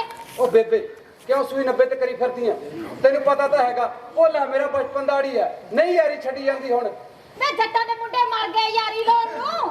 ਆ ਵਿਹੜੇ ਵਾਲਿਆਂ ਦੀ ਪੂਛ ਫੜੀ ਰੱਖਦਾ, ਖਹਿੜਾ ਨਹੀਂ ਛੱਡਦਾ। ਆ ਮਰਦੇ ਗੱਲਦੇ ਵੀ ਨਹੀਂ ਕਿਤੇ। ਬੇਬੇ ਤੂੰ ਨਾ ਆਥਣ ਸਵੇਰ ਗੁਰਦੁਆਰੇ ਜਾਨੀ ਆ, ਅੱਛਾ ਮੱਥੇ ਰਗੜਦੀ ਆ। ਜੇ ਗੁਰਦੁਆਰੇ ਦੇ ਵਿੱਚ ਜਾ ਕੇ ਆ ਜਾਤ ਪਾਤ ਵਾਲੀ ਮੈਲ ਜੀ ਮਨ ਚ ਰੱਖਣੀ ਹੁੰਦੀ ਹੈ ਨਾ, ਤਾਂ ਨਾ ਕਰਿਆ ਕਰਿਆ ਪਖੰਡ ਜੇ, ਨਾ ਜਾਇਆ ਕਰ ਉੱਥੇ। ਮੈਂ ਤੂੰ ਆਪਦਾ ਗਿਆਨ ਨਾ ਆਪਦੇ ਕੋਲੇ ਰੱਖ। ਜਾਣਦੀ ਮੈਂ ਸਾਰਾ ਕੁਝ, ਇਹਨਾਂ ਨੂੰ ਮੈਂ ਚੰਗੀ ਤਰ੍ਹਾਂ ਜਾਣਦੀ ਆ। ਇਹ ਤਾਂ ਪੜ ਕੇ ਭਾਵੇਂ ਡੀਸੀ ਲੱਗ ਜਾਣ, ਰਹਿੰਦੇ ਤਾਂ ਵਿਹੜੇ ਵਾਲੇ ਹੀ ਆ ਨਾ। ਆਇਆ ਵੱਡਾ ਗਿਆਨੀ। ਬੇਬੇ ਦੀਆਂ ਸਾਰੀਆਂ ਗੱਲਾਂ ਮੈਂ ਚੁੱਪਚਾਪ ਸੁਣਦਾ ਰਹਿੰਦਾ ਤੇ ਅੱਗੋਂ ਕੁਝ ਨਾ ਬੋਲਦਾ, ਪਰ ਇੱਕ ਗੱਲ ਜ਼ਰੂਰ ਕਹਿੰਦਾ ਕਿ ਬੇਬੇ ਤੂੰ ਜਿੰਨੀ ਮਰਜ਼ੀ ਕੋਸ਼ਿਸ਼ ਕਰ ਲਾ, ਵਿਹੜੇ ਵਾਲਿਆਂ ਦੇ ਭੋਲੇ ਨਾਲ ਯਾਰੀ ਲਾਈ ਐ, ਕੋਈ ਛੋਲਿਆਂ ਦਾ ਵੱਢ ਨਹੀਂ, ਐਂ ਤਾਂ ਨਹੀਂ ਛੱਡੀ ਜਾਂਦੀ। ਫਿਰ ਆਖਰ ਨੂੰ ਸਮਾਂ ਲੰਘਦਾ ਗਿਆ, ਹਾਲਾਤ ਬਦਲਦੇ ਗਏ। ਅਖੀਰ ਮੈਂ ਤੇ ਭੋਲਾ ਆਪਦੇ ਕੰਮ ਦੇ ਵਿੱਚ ਬਿਜੀ ਹੋ ਗਏ। ਹੁਣ ਭੋਲਾ ਸ਼ਹਿਰ ਜਾ ਵੜਿਆ, ਕੰਮ ਧੰਦਾ ਕਰਦਾ, ਨਗਦ ਪੈਸੇ ਲਿਆਉਂਦਾ ਤੇ ਆਪਦਾ ਘਰ-ਬਾਰ ਚਲਾਉਂਦਾ। ਮੈਂ ਸਾਰਾ ਦਿਨ ਖੇਤ ਦੇ ਵਿੱਚ ਕੰਮ ਕਰਨ ਧੰਦਾ ਕਰਦਾ ਰਹਿੰਦਾ। ਇੱਕ ਦਿਨ ਮੈਂ ਖੇਤੋਂ ਵਾਪਸ ਆ ਰਿਹਾ ਤੇ ਸਾਡੇ ਪਿੰਡ ਨਾ ਏਜੰਸੀ ਵਾਲੇ ਆਏ ਹੋਏ ਸੀ। ਮੈਨੂੰ ਰਾਹ 'ਚ ਰੋਕ ਕੇ ਕਹਿੰਦੇ, ਭਾਈ ਜੀ ਜ਼ਿਮੀਦਾਰ ਲੱਗਦੇ ਹੋ? ਮੈਂ ਕਿਹਾ ਹਾਂਜੀ। 2 ਕਿੱਲੇ ਪੈਲੀ ਦੇ ਆ। ਕਹਿੰਦੇ ਭਾਈ 2 ਕਿੱਲੇ ਵਾਲਿਆਂ ਦਾ ਤਾਂ ਬੜਾ ਔਖਾ ਹੈ, ਤੂੰ ਨਾ ਐਂ ਕਰ, ਅਸੀਂ ਤੈਨੂੰ ਇੱਕ ਸਕੀਮ ਦਿੰਨੇ ਆ, ਸਾਡੇ ਕੋਲੋਂ ਨਵਾਂ ਟਰੈਕਟਰ ਲੈ ਲਾ ਤੇ ਉਹਦੇ ਨਾਲ ਨਾ ਕਿਰਾਇਆ ਭਾੜਾ ਵਾਲਿਆ ਕਰੀ। ਅੱਜ ਕੱਲ੍ਹ ਕਿਰਾਏ ਭਾੜੇ ਦਾ ਕੰਮ ਬਹੁਤ ਚੱਲਦਾ। ਮੈਨੂੰ ਉਹਨਾਂ ਦੀ ਗੱਲ ਜੀ ਚੰਗੀ ਲੱਗੀ। ਮੈਂ ਖੇਤੋਂ ਮੁੜ ਕੇ ਘਰੇ ਆਇਆ ਤੇ ਹੁਣ ਸਰ ਮੈਂ ਨਾ ਬਾਪੂ ਨਾਲ ਗੱਲ ਕਰਨੀ ਚਾਹੀਦੀ ਵੀ ਜੇ ਬਾਪੂ ਮੰਨ ਗਿਆ ਤੇ ਟਰੈਕਟਰ ਲੈ ਆਵਾਂਗੇ। ਬਾਪੂ ਯਾਰ ਮੈਂ ਨਾ ਤੇਰੇ ਨਾਲ ਇੱਕ ਗੱਲ ਕਰਨੀ ਸੀ। ਉਹ ਕੀ ਗੱਲ ਕਰਨੀ ਆ ਪੁੱਤਰਾ? ਬਾਪੂ ਉਹ ਯਾਰ ਮੈਂ ਕਹਿੰਦਾ ਸੀ ਵੀ ਜੇ ਆਪਾਂ ਟਰੈਕਟਰ ਲੈ ਆਈਏ। ਉਹ ਭਲਿਆ ਮਾਨਸਾ, ਜ਼ਹਿਰ ਖਾਣ ਨੂੰ ਆਪਣੇ ਕੋਲੇ ਰੁਪਈਆ ਨਹੀਂ। ਉਹ ਨਵਾਂ ਟਰੈਕਟਰ 10 ਜੂਆਂ ਨਾਲ ਲੈ ਆਈਏ। ਉਹ ਜਾ ਬਾਪੂ, ਫੇਰ ਤੇਰੀਆਂ ਉਹੀ ਗੱਲਾਂ ਯਾਰ। ਓਏ ਮੇਰੀ ਗੱਲ ਸੁਣ, ਆਪਾਂ ਨਾ ਕਿਰਾਏ ਭਾੜੇ ਦਾ ਕੰਮ ਕਰ ਲਿਆ ਕਰਾਂਗੇ ਤੇ ਜੇ ਤੂੰ ਮਾੜੀ ਜਿਹੀ ਹਾਮੀ ਭਰ ਦੇ ਤੇ ਟਰੈਕਟਰ ਆਪਾਂ ਲੈ ਆਵਾਂਗੇ। ਮੈਂ ਕਿਰਾਏ ਨਾਲ ਸਾਰੇ ਪੈਸੇ ਲਾ ਦੂੰਗਾ। ਮੈਂ ਨਾ ਤੇਰੇ ਨਾਲ ਇੱਕ ਹੋਰ ਗੱਲ ਕਰਨੀ ਸੀ। ਉਹ ਅੱਜ ਨਾ ਏਜੰਸੀ ਵਾਲੇ ਆਏ ਸੀ ਪਿੰਡ। ਉਹ ਕਹਿੰਦੇ ਬਈ ਜੇ ਤੂੰ ਪੈਸੇ ਕਿਸ਼ਤਾਂ ਰਾਹੀਂ ਦੇ ਦੇ ਤਾਂ ਅਸੀਂ ਤੈਨੂੰ ਟਰੈਕਟਰ ਦੇ ਦੇਵਾਂਗੇ। ਹੁਣ ਉਹ ਕਹਿੰਦੇ ਵੀ ਇੱਕ ਵਾਰੀ ਤੇਰੇ ਬਾਪੂ ਨੂੰ ਲੈ ਕੇ ਆ, ਉਹਦੇ ਨਾਂ ਤੇ ਪੈਲੀ ਆ, ਜਾਵਾਂਦੇ ਉਹ ਤਾਂ ਹਮੀ ਭਰਾ ਦੇ। ਹੁਣ ਬਾਪੂ ਯਾਰ ਜੇ ਤੂੰ ਕਹਦੇ ਨਾਲੇ ਤਾਂ ਟਰੈਕਟਰ ਲੈ ਆਵਾਂਗੇ, ਨਾਲੇ ਕਿਰਾਇਆ ਭਾੜਾ ਵਾਲਿਆ ਕਰਾਂਗੇ, ਨਾਲੇ ਆਪਾਂ ਆਪਣੀ ਪੈਲੀ ਵਾਲਿਆ ਕਰਾਂਗੇ। ਓਏ ਆਪਣਾ ਖੇਤ ਤਾਂ ਹੈਗਾ ਨਾ ਵੀ ਵੱਡਾ ਰਾਜੇ ਦਾ ਫਾਰਮ, ਵੀ ਨਵੇਂ ਟਰੈਕਟਰ ਤੋਂ ਬਿਨਾ ਵਹਿਣਾ ਨਹੀਂ। ਬਾਪੂ ਤੂੰ ਸਮਝਦਾ ਕਿਉਂ ਨਹੀਂ ਯਾਰ? 2 ਕਿੱਲੇ ਤਾਂ ਝੁੱਗੇ ਚ ਪੈਲੀ ਦੇ ਆ, ਉਹਦੇ ਚ ਬਾਈਦਾ ਕਰਦਾ ਤਾਂ ਹੈ ਨਹੀਂ ਕੁਛ। ਤੂੰ ਐਂ ਕਰ, ਇੱਕ ਵਾਰੀ ਹਾਮੀ ਭਰ ਦੇ, ਸਾਰੇ ਪੈਸੇ ਮੈਂ ਕਿਸ਼ਤਾਂ ਵਾਲੇ ਲਾ ਦੂੰਗਾ। ਉਹ ਚੱਲ ਭਾਈ, ਜੇ ਤੂੰ ਕਿਸ਼ਤਾਂ ਲਾ ਲੇਗਾ ਤਾਂ ਦੇਖ ਲਾ, ਗਾਹਾਂ ਤੋਂ ਕਬੀਲਦਾਰੀ ਵੀ ਤਾਂ ਫਿਰ ਨਾਲੇ ਤੂੰ ਹੀ ਦੇਖਣੀ ਆ। ਹਾਂ ਬਾਪੂ, ਕਬੀਲਦਾਰੀ ਦੀ ਫਿਕਰ ਨਾ ਕਰ, ਕਬੀਲਦਾਰੀ ਦੇ ਤਾਂ ਮੈਂ ਚੁੱਪ ਕੱਢ ਦੂੰ ਯਾਰ। ਓਏ ਦੇਖ ਲਾ ਲਿਆ ਨਾਲੇ ਨਵਾਂ ਟਰੈਕਟਰ, ਪਰ ਨਾਲੇ ਫਿਰ ਤੇਰਾ ਵਿਆਹ ਵੀ ਤਾਂ ਕਰਨਾ। ਓ ਜਾ ਬਾਪੂ ਯਾਰ, ਆ ਵਿਆਹ ਦਾ ਨਾਂ ਨਾ ਲਿਆ ਕਰ ਯਾਰ। ਓਏ ਕਿਉਂ ਵਿਆਹ ਦਾ ਨਾਂ ਕਿਉਂ ਨਾ ਲਿਆ ਕਰਾਂ? ਮੇਰੇ ਸਾਲੇ ਦੀ ਸੰਗ ਜੀ ਲੱਗਣ ਲੱਗ ਜਾਂਦੀ ਯਾਰ ਵਿਆਹ ਦੇ ਨਾਂ ਤੋਂ ਤਾਂ। ਉਹ ਲੱਗਦੀ ਆ ਤੈਨੂੰ ਸੰਗ ਵੱਡੇ ਨੂੰ। ਹਾਂ ਜਾ ਲਿਆ ਟਰੈਕਟਰ ਨਵਾਂ। ਸੱਚੀ ਬਾਪੂ? ਓ ਜਾਂਦਾ ਰਸਤਾ ਰਿਹਾ ਬਾਪੂ। ਚੰਗਾ ਮੈਂ ਨਾ ਜਾਣਾ, ਏਜੰਸੀਆਂ ਨਾਲ ਕਰਦਾ ਗੱਲ ਤੇ ਅੱਜ ਹੀ ਲੈ ਕੇ ਆਉਂ ਨਵਾਂ ਟਰੈਕਟਰ। ਚੰਗਾ ਜਾ ਲਿਆ ਪੁੱਤ। ਹਾਂ ਤੂੰ ਨਾ ਐ ਕਰੀ, ਆਏ ਆਸੇ ਪਾਸੇ ਕਰਕੇ ਰੱਖੀ ਬਾਹਰ ਦੇ ਵਿੱਚੋਂ ਕੁਛ, ਕਿਉਂਕਿ ਘਰੇ ਦਾ ਟਰੈਕਟਰ ਵੜਨਾ ਨਹੀਂ, ਆਪਾਂ ਗਲੀ 'ਚ ਹੀ ਲਾ ਲਾਂਗੇ। ਚੰਗਾ ਆਹੋ ਨਾਲੇ ਦੱਸੀ ਨਾ ਕਿਸੇ ਨੂੰ। ਚੰਗਾ ਠੀਕ ਆ, ਆ ਕੇ ਹੀ ਦੱਸਾਂਗੇ ਉਦੋਂ ਹੀ। ਤੇ ਇਸ ਤਰ੍ਹਾਂ ਬਾਪੂ ਦੇ ਕਹਿਣ ਤੇ ਮੈਂ ਏਜੰਸੀ ਵਾਲਿਆਂ ਨਾਲ ਜਾ ਕੇ ਗੱਲ ਕੀਤੀ। ਏਜੰਸੀ ਵਾਲਿਆਂ ਨੇ ਨਵਾਂ ਫੋਰ ਟਰੈਕਟਰ ਮੈਨੂੰ ਦਿੱਤਾ।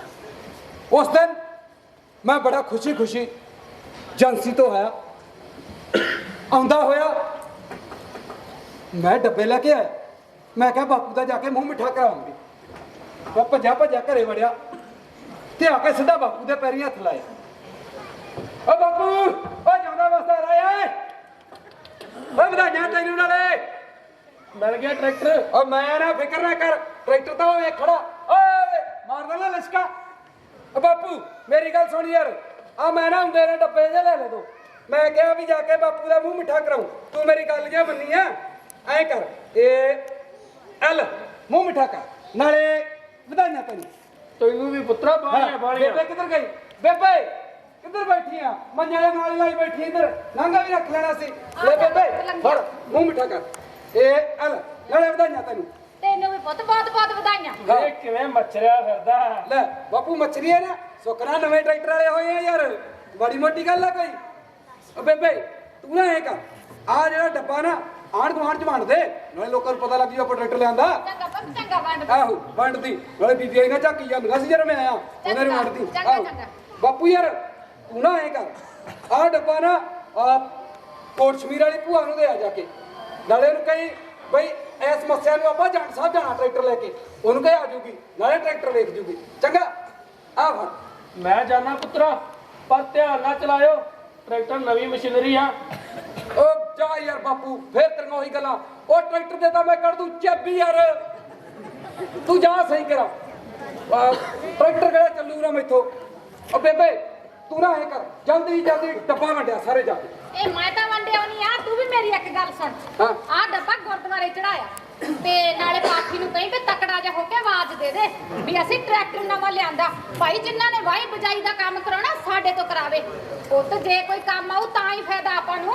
ਆਹੋ ਬੇਬੇ ਤੂੰ ਨਾ ਇਹ ਕਰ ਬੇਬੇ ਇਹ ਡੱਬਾ ਵੰਡ ਦੇ ਉੱਥੇ ਕੁੜੀਆਂ ਨੂੰ ਤੇ ਉਹਦਾ ਤੇ ਨਾ ਮੈਂ ਗੁਰਦੁਆਰਾ ਸਾਹਿਬ ਤੇ ਇੱਕ ਹੋਰ ਕੁਝ ਲੈ ਕੇ ਆਇਆ ਚੰਗਾ ਮੈਂ ਉੱਥੇ ਚੜਾਉਂ ਡੱਬਾ ਆਪਾਂ ਬਾਅਦ ਚ ਚੜਾਵਾਂਗੇ। ਚੰਗਾ ਪੁੱਤ। ਬੀਬੀਆਂ ਨੂੰ ਵੰਡ ਦੇ ਕਿਸ ਤਰ੍ਹਾਂ ਚੰਗਾ। ਬੇਬੇ ਦੇ ਕਹਿਣ ਤੇ ਮੈਂ ਚਾਈ ਭੱਜਿਆ ਗੁਰਦੁਆਰਾ ਸਾਹਿਬ ਗਿਆ। ਮੈਂ ਕਿਹਾ ਜਾ ਕੇ ਆਵਾਜ਼ ਦਵਾ ਕੇ ਆਉਨੇ ਆ ਵੀ ਪਿੰਡ 'ਚ ਜਿਹੜਾ ਵਾਹੀ ਬਜਾਈ ਦਾ ਕੰਮ ਹੋਵੇ ਭਾਈ ਸਾਡੇ ਨਾਲ ਸੰਪਰਕ ਕਰਿਓ ਇੰਨੇ ਨਾਲ ਕੋਈ ਜੂਨ ਗੁਜ਼ਾਰਾ ਸੌਖਾ ਹੋ ਜੂ। ਮੈਂ ਭੱਜਿਆ ਗੁਰਦੁਆਰਾ ਸਾਹਿਬ ਗਿਆ। ਉਹ ਲੰਗੇ ਪਰੀ ਬੰਦਾ ਸੀ।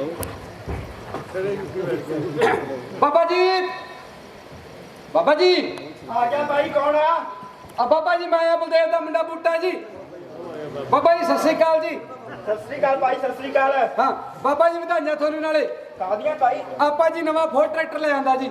ਇਹ ਤਾਂ ਬੜੀ ਵਧੀਆ ਗੱਲ ਆ ਸ਼ੇਰਾ। ਬਾਬਾ ਜੀ ਐਂ ਕਰੋ ਹੁਣ ਨਾ ਤੁਸੀਂ ਕਰਨਾਇਆ ਕਰਕੇ ਇੱਕ ਹੋਕਾ ਦੇ ਦਿਓ ਵੀ ਜੇ ਪਿੰਡ 'ਚ ਕਿਸੇ ਨੇ ਵਾਹੀ ਬਜਾਈ ਦਾ ਕੰਮ ਕਰਾਉਣਾ ਹੋਇਆ ਤਾਂ ਆਪਣੇ ਨਾਲ ਸੰਪਰਕ ਕਰੇ। ਆਪਾਂ ਜਿਹੜਾ ਕੰਮ ਹੈ ਉਹ ਸਸਤੇ ਰੇਟਾਂ ਤੇ ਕਰਾਂਗੇ ਠੀਕ ਹੈ ਜੀ। ਕਰਨਾਇਆ ਕਰਕੇ ਹੋਕਾ ਦੇ ਦਿਓ ਜੀ। ਦੇ ਦਿੰਨੇ ਭਾਈ ਹੋਕਾ। ਵਾਹਿਗੁਰੂ ਜੀ ਕਾ ਖਾਲਸਾ ਸ਼੍ਰੀ ਵਾਹਿਗੁਰੂ ਜੀ ਕੀ ਫਤਿਹ।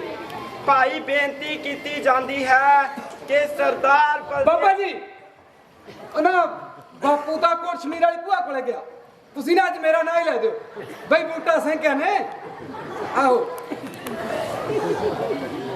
ਭਾਈ ਉਹਨਾਂ ਦੇ ਕਾਕਾ ਬੂਟਾ ਸਿੰਘ ਬਾਬਾ ਜੀ ਤੁਸੀਂ ਨਾ ਇਹ ਕਰੋ ਬੂਟਾ ਸਿੰਘ ਦੇ ਨਾਲ ਨਾ ਸਰਦਾਰ ਬੂਟਾ ਸਿੰਘ ਸਿੱਧੂ ਲਾ ਦਿਓ ਇੰਨੇ ਨਾਲ ਚੜਾਈ ਜੀ ਹੋ ਜਾਂਦੀ ਆ। ਆਹੋ ਭਾਈ ਬੇਨਤੀ ਗਲਤੀ ਨਾਲ ਗਲਤ ਦਿੱਤੀ ਗਈ ਸੀ।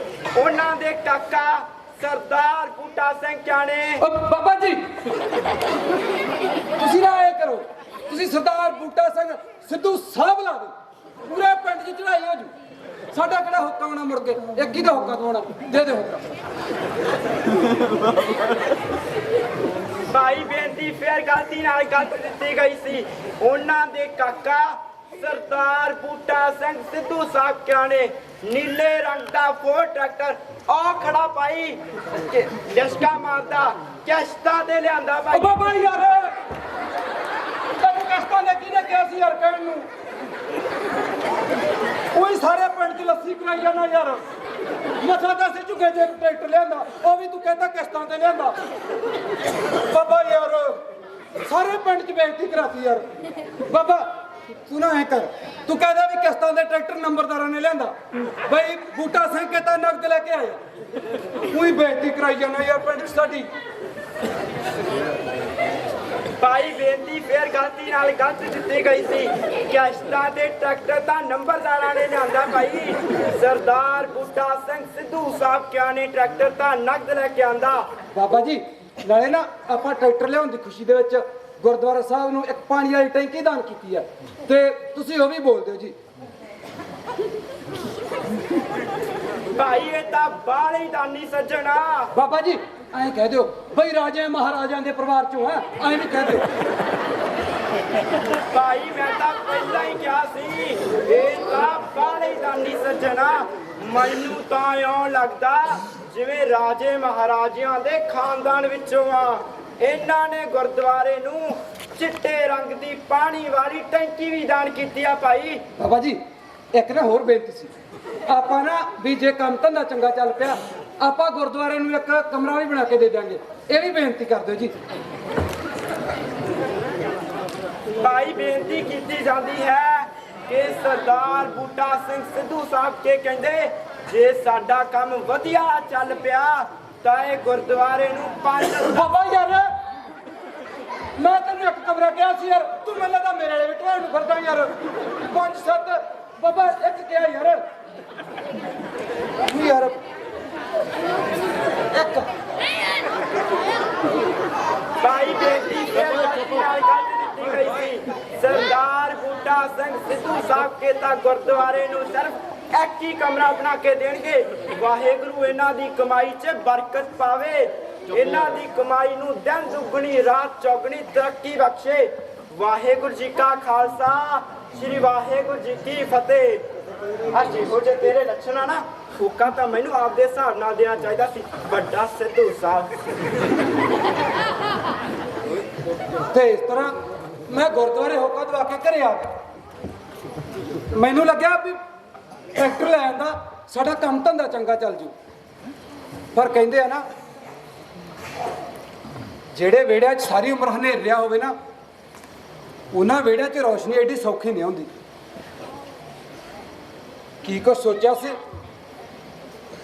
ਪਰ ਮੇਰਾ ਕਿਰਾਏ ਭਾੜੇ ਦਾ ਕੰਮ ਵੀ ਬਾਹਲਾ ਨਹੀਂ ਚੱਲ ਸਕਿਆ। ਉਹ ਚੁੱਪ ਅਖੀਰ ਦਿਨ ਰਾਤ ਸਾਡੇ ਘਰੇ ਕਿਸ਼ਤਾਂ ਵਾਲੇ ਗੇੜੇ ਮਾਰਨ ਲੱਗੇ। ਮੇਰਾ ਬਾਪੂ ਕਹਿੰਦਾ ਪੁੱਤ ਇਹਦਾ ਤਾਂ ਕੋਈ ਹੱਲ ਕਰਨਾ ਪਊ, ਇਹ ਤਾਂ ਹੱਥਣ ਸਵੇਰ ਗੇੜੇ ਮਾਰੀ ਜਾਂਦੇ ਆ। ਆਪਾਂ ਤਾਂ ਕੀ ਕੁਝ ਸੋਚਿਆ ਸੀ ਵੀ ਚੱਲ ਭਾਈ ਕੋਈ ਚੱਲ ਛਿੱਲੜ ਬਣ ਜਾਣਗੇ, ਵਾਈ ਬਜਾਈ 'ਚ ਤਾਂ ਕੁਝ ਬਚਦਾ ਹੀ ਨਹੀਂ। ਤੂੰ ਨਾ ਐਂ ਕਰ, ਤੂੰ ਕਿਵੇਂ ਨਾ ਕਿਵੇਂ ਕਰਕੇ ਏਜੰਸੀ ਵਾਲਿਆਂ ਨਾਲ ਗੱਲ ਕਰ, ਜੇ ਕੋਈ 4 ਛਿੱਲੜ ਬਚਦੇ ਆ ਤਾਂ ਤੂੰ ਟਰੈਕਟਰ ਮੋੜ ਦੇ।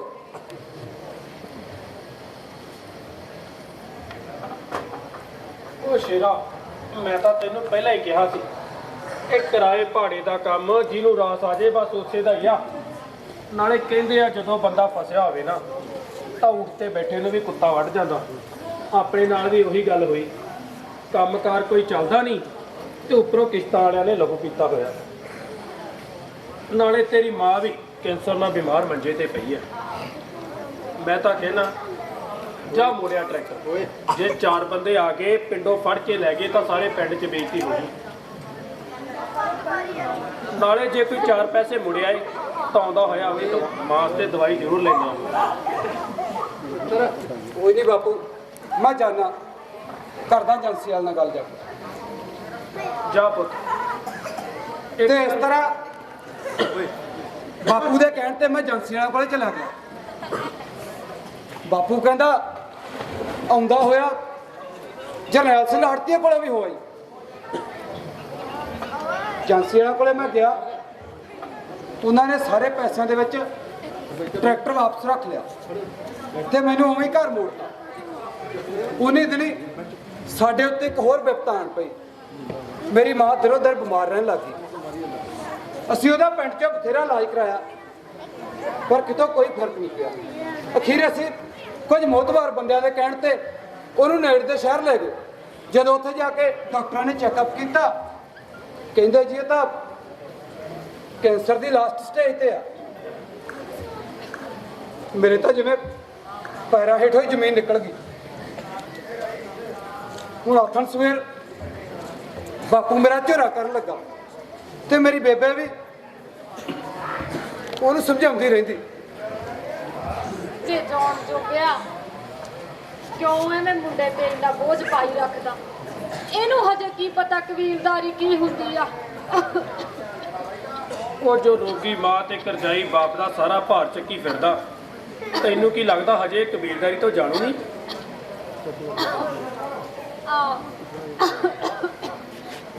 ਕੀ ਸੁਪਨੇ ਦੇਖੇ ਸੀ ਮੇਰੇ ਪੁੱਤ ਨੇ। ਆ ਸਾਡੀ ਗਰੀਬੀ ਨੇ ਸਾਰੇ ਮਿੱਟੀ ਕਰਦੇ। ਮਾੜੇ ਜੱਟ ਦੀ ਤਾਂ ਜਿਉਣੀ ਬੁਰੀ ਆ, ਸ਼ਰਮ ਦਾ ਮਾਰਾ ਦਿਹਾੜੀ ਵੀ ਨਹੀਂ ਜਾ ਸਕਦਾ। ਕਦੇ ਕਦੇ ਤਾਂ ਦਿਲ ਚ ਆਉਂਦਾ ਕੁਛ ਪੀ ਕੇ ਮਰ ਜਾ।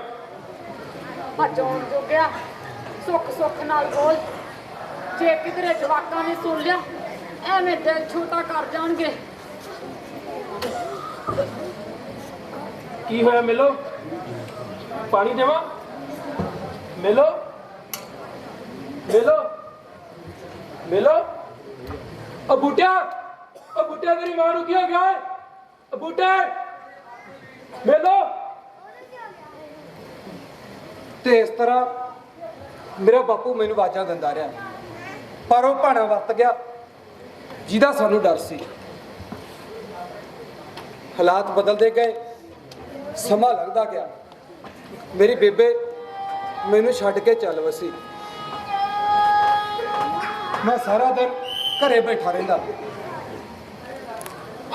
ਕਦੇ ਜੀ ਕੀਤਾ ਤਾਂ ਖੇਤ ਜਾ ਵੜਦਾ ਸੀ। ਮੇਰੇ ਨਿੱਤ ਦੇ ਇਦਾਂ ਦੇ ਲੱਛਣ ਵੇਖ ਕੇ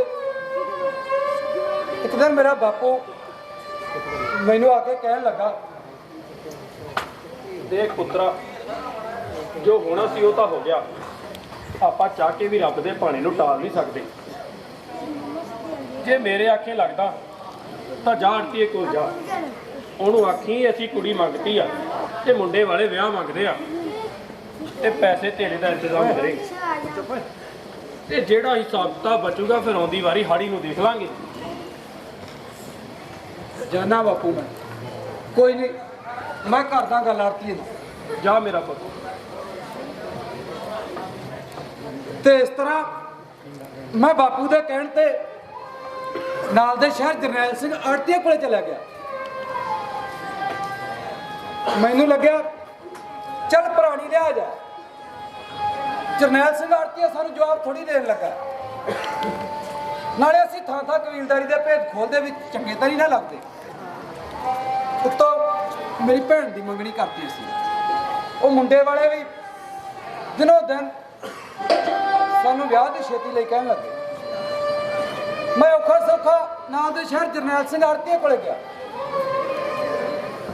ਬਾਊ ਜੀ ਸਤਿ ਸ਼੍ਰੀ ਅਕਾਲ ਜੀ। ਸਤਿ ਸ਼੍ਰੀ ਅਕਾਲ ਬੂਟਾ ਸਿਆ, ਕਿਵੇਂ ਆਉਣੇ ਹੋਏ? ਬਸ ਜੀ ਆਉਣੇ ਕਾਹਦੇ ਮਾਲਕੋ, ਤੁਹਾਨੂੰ ਪਤਾ ਹੀ ਹੈ ਜੀ।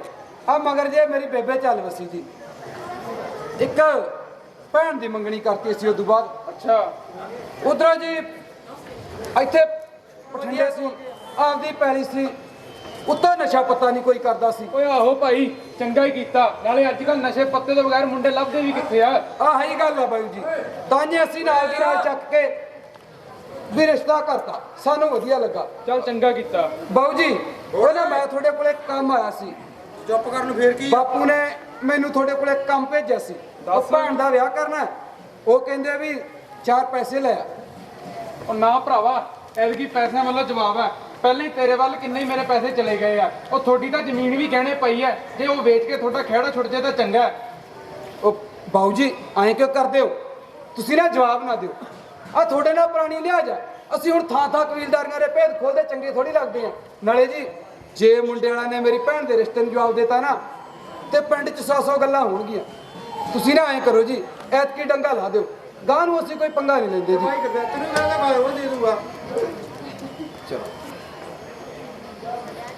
ਉਹ ਜੇ ਤੂੰ ਬਾਲਾ ਕਹਿਣਾ ਤਾਂ ਇੱਕ ਹੱਲ ਹੋ ਸਕਦਾ। ਆਖਰ ਨੂੰ ਤੂੰ ਸਾਡਾ ਜੱਟ ਭਰਾ ਹੈ। ਕਿਹੜਾ ਹੱਲ ਹੋ ਸਕਦਾ ਜੀ? ਉਹ ਕਿਹੜਾ ਹੱਲ ਹੋ ਸਕਦਾ ਜੀ? ਉਹ ਤੂੰ ਵੈਸੇ ਵੀ ਜ਼ਮੀਨ ਵੇਚਣੀ ਹੈ, ਸਾਨੂੰ ਵੇਚ ਦੇ, ਨਾਲੇ ਤੇਰਾ ਸਰਜੂ ਨਾਲੇ ਸਾਡਾ। ਉਹ ਜੀ ਝੁੱਗੇ 'ਚ 2 ਕਿੱਲੇ ਤਾਂ ਮੇਰੇ ਕੋਲ ਪੈਲੀ ਦੇ ਆ। ਜੇ ਮੈਂ ਉਹੀ ਤੁਹਾਨੂੰ ਵੇਚਤੀ ਮੈਂ ਤਾਂ ਜਮਾ ਦਿਹਾੜੀਆਂ ਤੇ ਹਜੂ ਜੀ। ਤੁਸੀਂ ਨਾ ਐਂ ਕਰੋ, ਆ ਮੇਰੇ ਤੋਂ ਵੈਸੇ ਅੰਗੂਠਾ ਲਵਾ ਲਓ। ਕੋਈ ਨਹੀਂ, ਮੈਂ ਤੁਹਾਡੇ ਸਾਰੇ ਪੈਸੇ ਮੋੜ ਦੂੰ। ਚਲ ਐਂ ਕਰ, ਅੰਗੂਠਾ ਲਾ ਜਾ ਤੇ ਪੈਸੇ ਲੈ ਜਾ।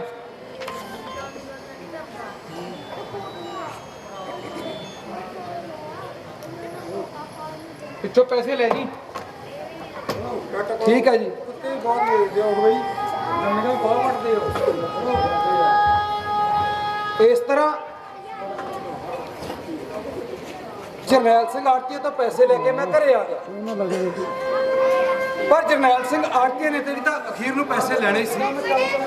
ਉਹਦਾ ਕਰਜ਼ਾ ਦਿਨੋਂ ਦਿਨ ਵੱਧਦਾ ਗਿਆ। ਇੱਕ ਦਿਨ ਹਾਲਾਤ ਇਹੋ ਜਿਹੇ ਬਣਾਤੇ ਵੀ ਸਾਡੀ ਸਾਰੀ ਜ਼ਮੀਨ ਆਪਦੇ ਨਾਂ ਕਰਵਾ ਲਈ।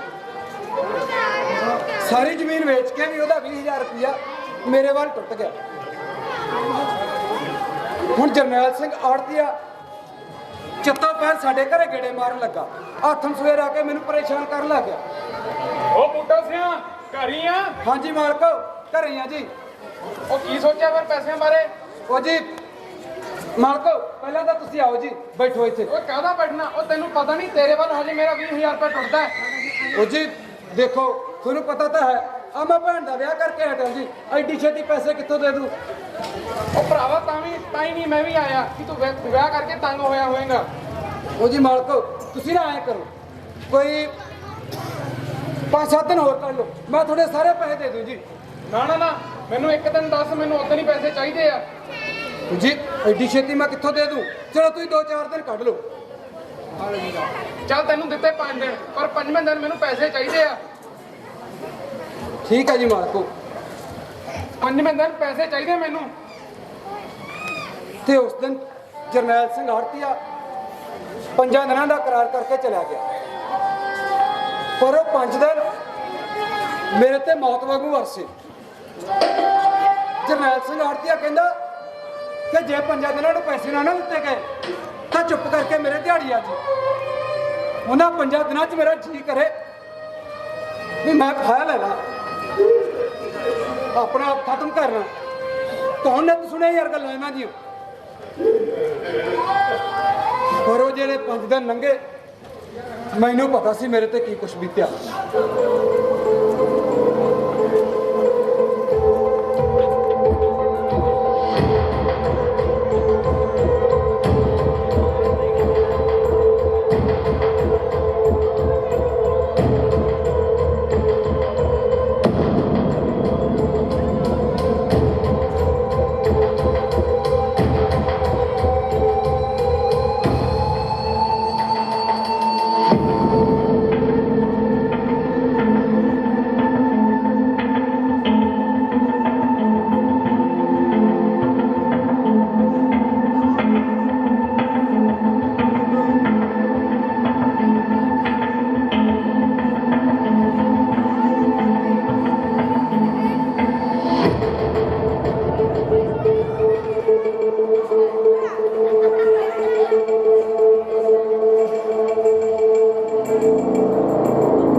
ਅਖੀਰ 4 ਦਿਨ ਲੰਘ ਗਏ, 5ਵਾਂ ਦਿਨ ਆਇਆ।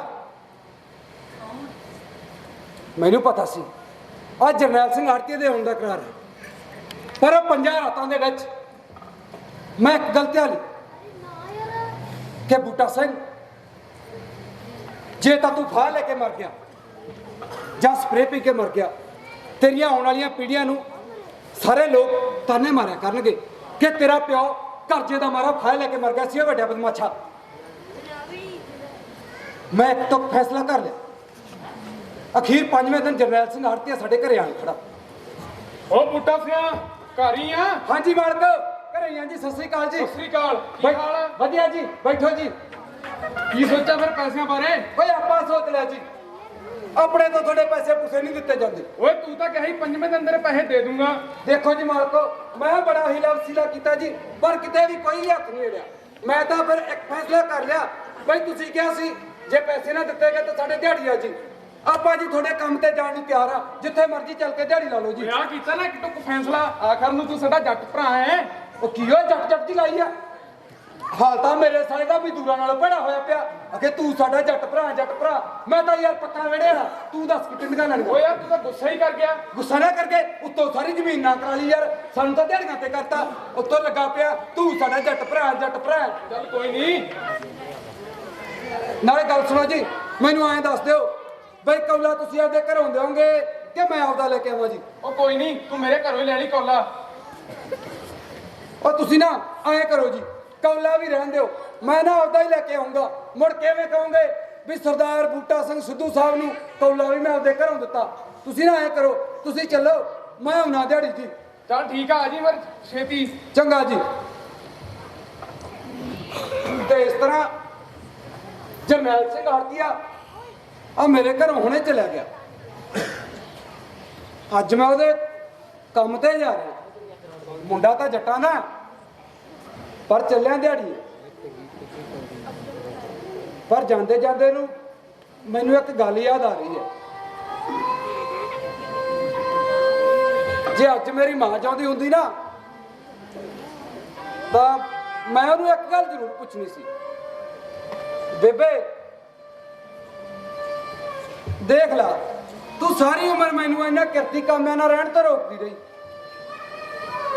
ਕੁਦਰਤ ਦੇ ਖੇਡ ਦੇਖ ਲਾ, ਆ ਤੇਰਾ ਪੁੱਤ ਵੀ ਅੱਜ ਨਾ ਉਹਨਾਂ ਵੇੜੇ ਵਾਲਿਆਂ ਨਾਲ ਦਿਹਾੜੀ ਜਾਂਦਾ।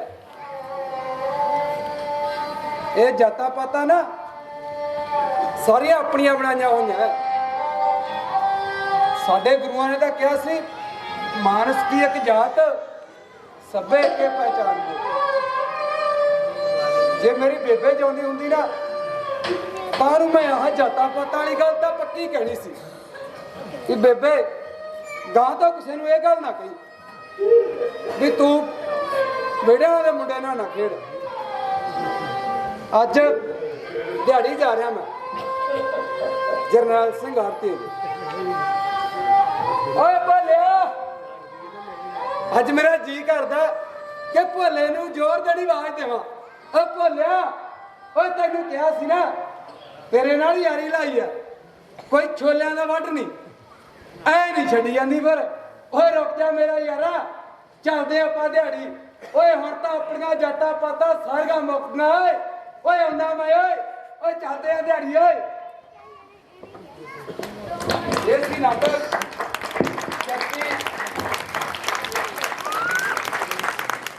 ਸੋ ਹੋਈ ਆ, ਭੇਦ ਭਾਵ ਦੀ ਗੱਲ ਹੋਈ ਆ, ਕਿਸ ਤਰ੍ਹਾਂ ਕਿਸਾਨ ਉਜੜਦਾ, ਇਹ ਸਭ ਤੁਸੀਂ ਦੇਖਿਆ। ਸੋ ਮੈਂ ਬੇਨਤੀ ਕਰਾਂਗਾ ਕਿ ਤਾਂ ਇੰਨਾ ਸਮਾਂ ਤੁਸੀਂ ਜਿਹੜਾ ਟਿਕਾਓ ਦੇ ਕੇ ਬੈਠੇ ਹੋ ਕਿ ਥੋੜੇ ਜਿਹੇ ਮਿੰਟ ਹੋਰ ਬੈਠੋ, ਕਿਉਂਕਿ ਤੁਹਾਡੇ ਨਾਲ ਥੋੜੇ ਜਿਹੇ ਵਿਚਾਰ ਹੋਰ ਸਾਂਝੇ ਕਰਾਂਗੇ। ਤੇ ਉਸ ਤੋਂ ਪਹਿਲਾਂ ਮੇਰਾ ਸਾਥੀ ਆਪਣੇ ਕੀਮਤੀ ਸਮੇਂ 'ਚ ਸਮਾਂ ਕੱਢ ਕੇ ਇੱਥੇ ਪਹੁੰਚੇ ਹੋ, ਸਾਰਿਆਂ ਨੂੰ ਕੋਟਨ ਕੋਟ ਸਾਰਿਆਂ ਦੇ ਪ੍ਰਣਾਮ ਆ ਮੇਰਾ। ਤੁਸੀਂ ਆਪਦੇ ਕੀਮਤੀ ਸਮੇਂ 'ਚ ਸਮਾਂ ਕੱਢ ਕੇ ਪਹੁੰਚਦੇ ਹੋ। ਸਰਦਾਰ ਬਲਵਿੰਦਰ ਸਿੰਘ ਬਰਾੜ ਸਾਬਕਾ ਸਰਪੰਚ ਪ੍ਰੋਗਰਾਮ ਤੋਂ ਖੁਸ਼ ਹੋ ਕੇ, ਨਾਟਕ ਤੋਂ ਖੁਸ਼ ਹੋ ਕੇ 1000 ਰੁਪਏ ਦੀ ਸੇਵਾ ਪਹੁੰਚਦੀ ਕਰਕੇ ਗਏ। ਅਸੀਂ ਤਹਿ ਦਿਲੋਂ ਸ਼ੁਕਰੀਆ ਅਦਾ ਕਰਦੇ ਹਾਂ। ਤੁਸੀਂ ਸਾਰਿਆਂ ਨੇ ਨਾਟਕ ਦੇਖਿਆ। ਨਾਟਕ ਦੇਖ ਕੇ ਗੱਲ ਕਰਨੀ ਹੁੰਦੀ ਹੈ, ਸਵਾਲ ਕਰਨਾ ਹੁੰਦਾ। ਪਿੰਡਾਂ 'ਚ ਬੜੇ ਤਰ੍ਹਾਂ ਦੇ ਹਾਲਾਤ ਹੁੰਦੇ ਆ। ਮੈਂ 1-2 ਮਿੰਟ 'ਚ ਗੱਲ ਖਤਮ ਕਰੂੰਗਾ। ਬੜਾ ਕੁਛ ਕਿ ਲਖਵਿੰਦਰ ਸਿੰਘ ਭਾਨਾ, ਉਹਨਾਂ ਦੇ ਵੱਲੋਂ 200 ਰੁਪਇਆ ਔਰ 200 ਰੁਪਇਆ ਹੋਰ ਸੇਵਾ ਪਹੁੰਚੀ ਹੈ। ਮੈਂ ਤਹਿ ਦਿਲੋਂ ਸ਼ੁਕਰੀਆ ਅਦਾ ਕਰਦਾ ਜਿਨ੍ਹਾਂ ਦੇ ਵੱਲੋਂ ਸੇਵਾ ਆਈ ਹੈ। ਬਾਈ ਜੀ ਤੁਸੀਂ ਨਾ ਸਾਰੇ ਇਕੱਠੇ ਹੋ ਇੱਥੇ ਬੈਠੇ ਹੋ। ਮੈਂ 1 ਮਿੰਟ ਟੀਮ ਨਾਲ ਜਾਣ ਪਛਾਣ ਕਰਾ ਦਿਆਂ। ਮੈਂ 2 ਮਿੰਟ ਮਾੜੀ ਜੀ ਗੱਲ ਕਰਨੀ ਹੈ। ਅੱਛਾ ਜੀ, ਕਮਲ ਹੈ ਕੁੜੀ, MA म्यूजिक है, मेरे नाल काम करती है, दूजा नाटक है ਇਹਦਾ और ये बहुत अच्छी सिंगर भी है। ये पहला तो काम कर रही है मेरे नाल। और ਜਿਹੜਾ ਬਾਪੂ ਦੇ ਕਰੈਕਟਰ ਦੇ ਵਿੱਚ ਸੀ ਸਤਨਾਮ ਮੁੰਡਾ, ਉਹ ਵੀ ਮੇਰੇ ਨਾਲ ਪਹਿਲਾਂ ਤੋਂ ਕੰਮ ਕਰ ਰਿਹਾ। ਇਹ ਫਰੀਦਕੋਟ ਤੋਂ MA ਇਹਨੇ political science Guru Nanak college Muktsar ਤੋਂ ਕੀਤੀ ਹੋਈ ਹੈ। ਔਰ ਗੋਲੂ, ਇਹਦਾ ਮੈਂ ਰੀਜਨਲ ਨਾਮ ਨਹੀਂ ਜਾਣਦਾ, ਆਪਣੇ ਪਿੰਡ ਦਾ ਮੁੰਡਾ ਹੈ ਗੋਲੂ, ਇਹਦਾ ਪਹਿਲਾ ਨਾਟਕ ਹੈ ਮੇਰੇ ਨਾਲ ਤੇ ਇਹਨੇ ਜਿਹੜਾ ਛੋਟੇ ਬੂਟੇ ਦਾ ਕਰੈਕਟਰ ਸੀ ਜਿਹੜਾ ਉਹ ਨਿਭਾਇਆ ਹੈ। ਉਹਦੇ ਤੋਂ ਅੱਗੇ ਜਸਕੀਰਤ ਆਪਣੇ ਪਿੰਡ ਦਾ ਲੜਕਾ ਹੈ, ਇਹਨੇ ਗ੍ਰੰਥੀ ਵਾਲੀ ਭੂਮਿਕਾ ਜਿਹੜੀ ਉਹ ਨਿਭਾਈ ਹੈ ਨਾਟਕ ਦੇ ਵਿੱਚ। ਔਰ ਉਸ ਤੋਂ ਅੱਗੇ ਇਹ ਲੜਕਾ ਗੁਰਭੇਜ ਆ ਜਿਹੜਾ ਭੋਲੇ ਦਾ ਬਾਪੂ ਬਣ ਕੇ ਆਇਆ ਸੀ, ਇਹਦਾ ਮੇਰੇ ਨਾਲ ਇਹ ਪਹਿਲਾ ਨਾਟਕ ਹੈ। ਔਰ ਗੋਲੂ ਦਾ ਵੀ ਪਹਿਲਾ ਨਾਟਕ ਹੈ, ਜਸਕੀਰਤ ਦਾ ਵੀ, ਗੁਰਭੇਜ ਦਾ ਵੀ। ਔਰ ਇਹ ਲੜਕਾ ਜਸ਼ਨ ਹੈ, ਇਹਦਾ ਵੀ ਪਹਿਲਾ ਨਾਟਕ ਹੈ। ਇਹ 10ਵੀਂ ਦਾ ਸਟੂਡੈਂਟ ਆ ਫਰੀਦਕੋਟ ਦਾ। ਔਰ ਇਹ ਲੜਕਾ ਕੁਸ਼ਲ ਹੈ ਇਹਦਾ ਨਾਮ, ਔਰ ਇਹਦਾ ਵੀ ਇਹ ਪਹਿਲਾ ਨਾਟਕ ਹੈ ਔਰ ਪਹਿਲੀ ਵਾਰੀ ਇਹਨੇ ਪਲੇ ਆ ਜਿਹੜਾ ਉਹ ਖੇਡਿਆ ਹੈ। ਔਰ ਇਹ ਮੇਰਾ ਸਾਥੀ ਹੈ ਸੁਖਜਿੰਦਰ, ਇਹ ਬਹੁਤ ਸੋਹਣਾ ਭੰਗੜਾ ਕਰਦਾ ਹੈ। ਇਹਨੂੰ ਇੱਕ ਵਾਰੀ ਕਿਹਾ ਵੀ ਸੀ ਕਿ ਇੱਥੇ ਆਪਾਂ ਥੋੜਾ ਜਿਹਾ ਪਰਫਾਰਮੈਂਸ ਕਰਨੀ ਹੈ, ਪਰ ਇਹਦੇ ਕੁਝ ਸ਼ੋਅ ਜ਼ਿਆਦਾ ਬੁੱਕ ਸੀਗੇ ਤਾਂ ਕਰਕੇ ਟਾਈਮ ਨਹੀਂ ਮਿਲਿਆ। ਨਹੀਂ ਤੁਹਾਨੂੰ ਅਗਲੇ ਸਾਲ ਅਸੀਂ ਮਲਵਈ ਗਿੱਧਾ ਜਿਹੜਾ ਉਹ ਜ਼ਰੂਰ ਇੱਥੇ ਵਿਖਾਵਾਂਗੇ। ਤੇ ਇਹ ਸਾਰੇ ਕਰੈਕਟਰ ਜਿਹੜੇ ਲਗਾਤਾਰ ਅਸੀਂ ਟੀਮ ਦੇ ਵਿੱਚ ਕੰਮ ਕਰਦੇ ਆ, ਰੈਗੂਲਰ ਜਾ ਕੇ ਅਸੀਂ ਪਿੰਡਾਂ ਦੇ ਵਿੱਚ ਸ਼ਹਿਰਾਂ ਦੇ ਵਿੱਚ ਜਿੱਦਾਂ ਵੀ ਹੁੰਦਾ ਪ੍ਰੋਗਰਾਮ ਹੁੰਦਾ ਉਹ ਕੰਮ ਕਰਦੇ ਆ।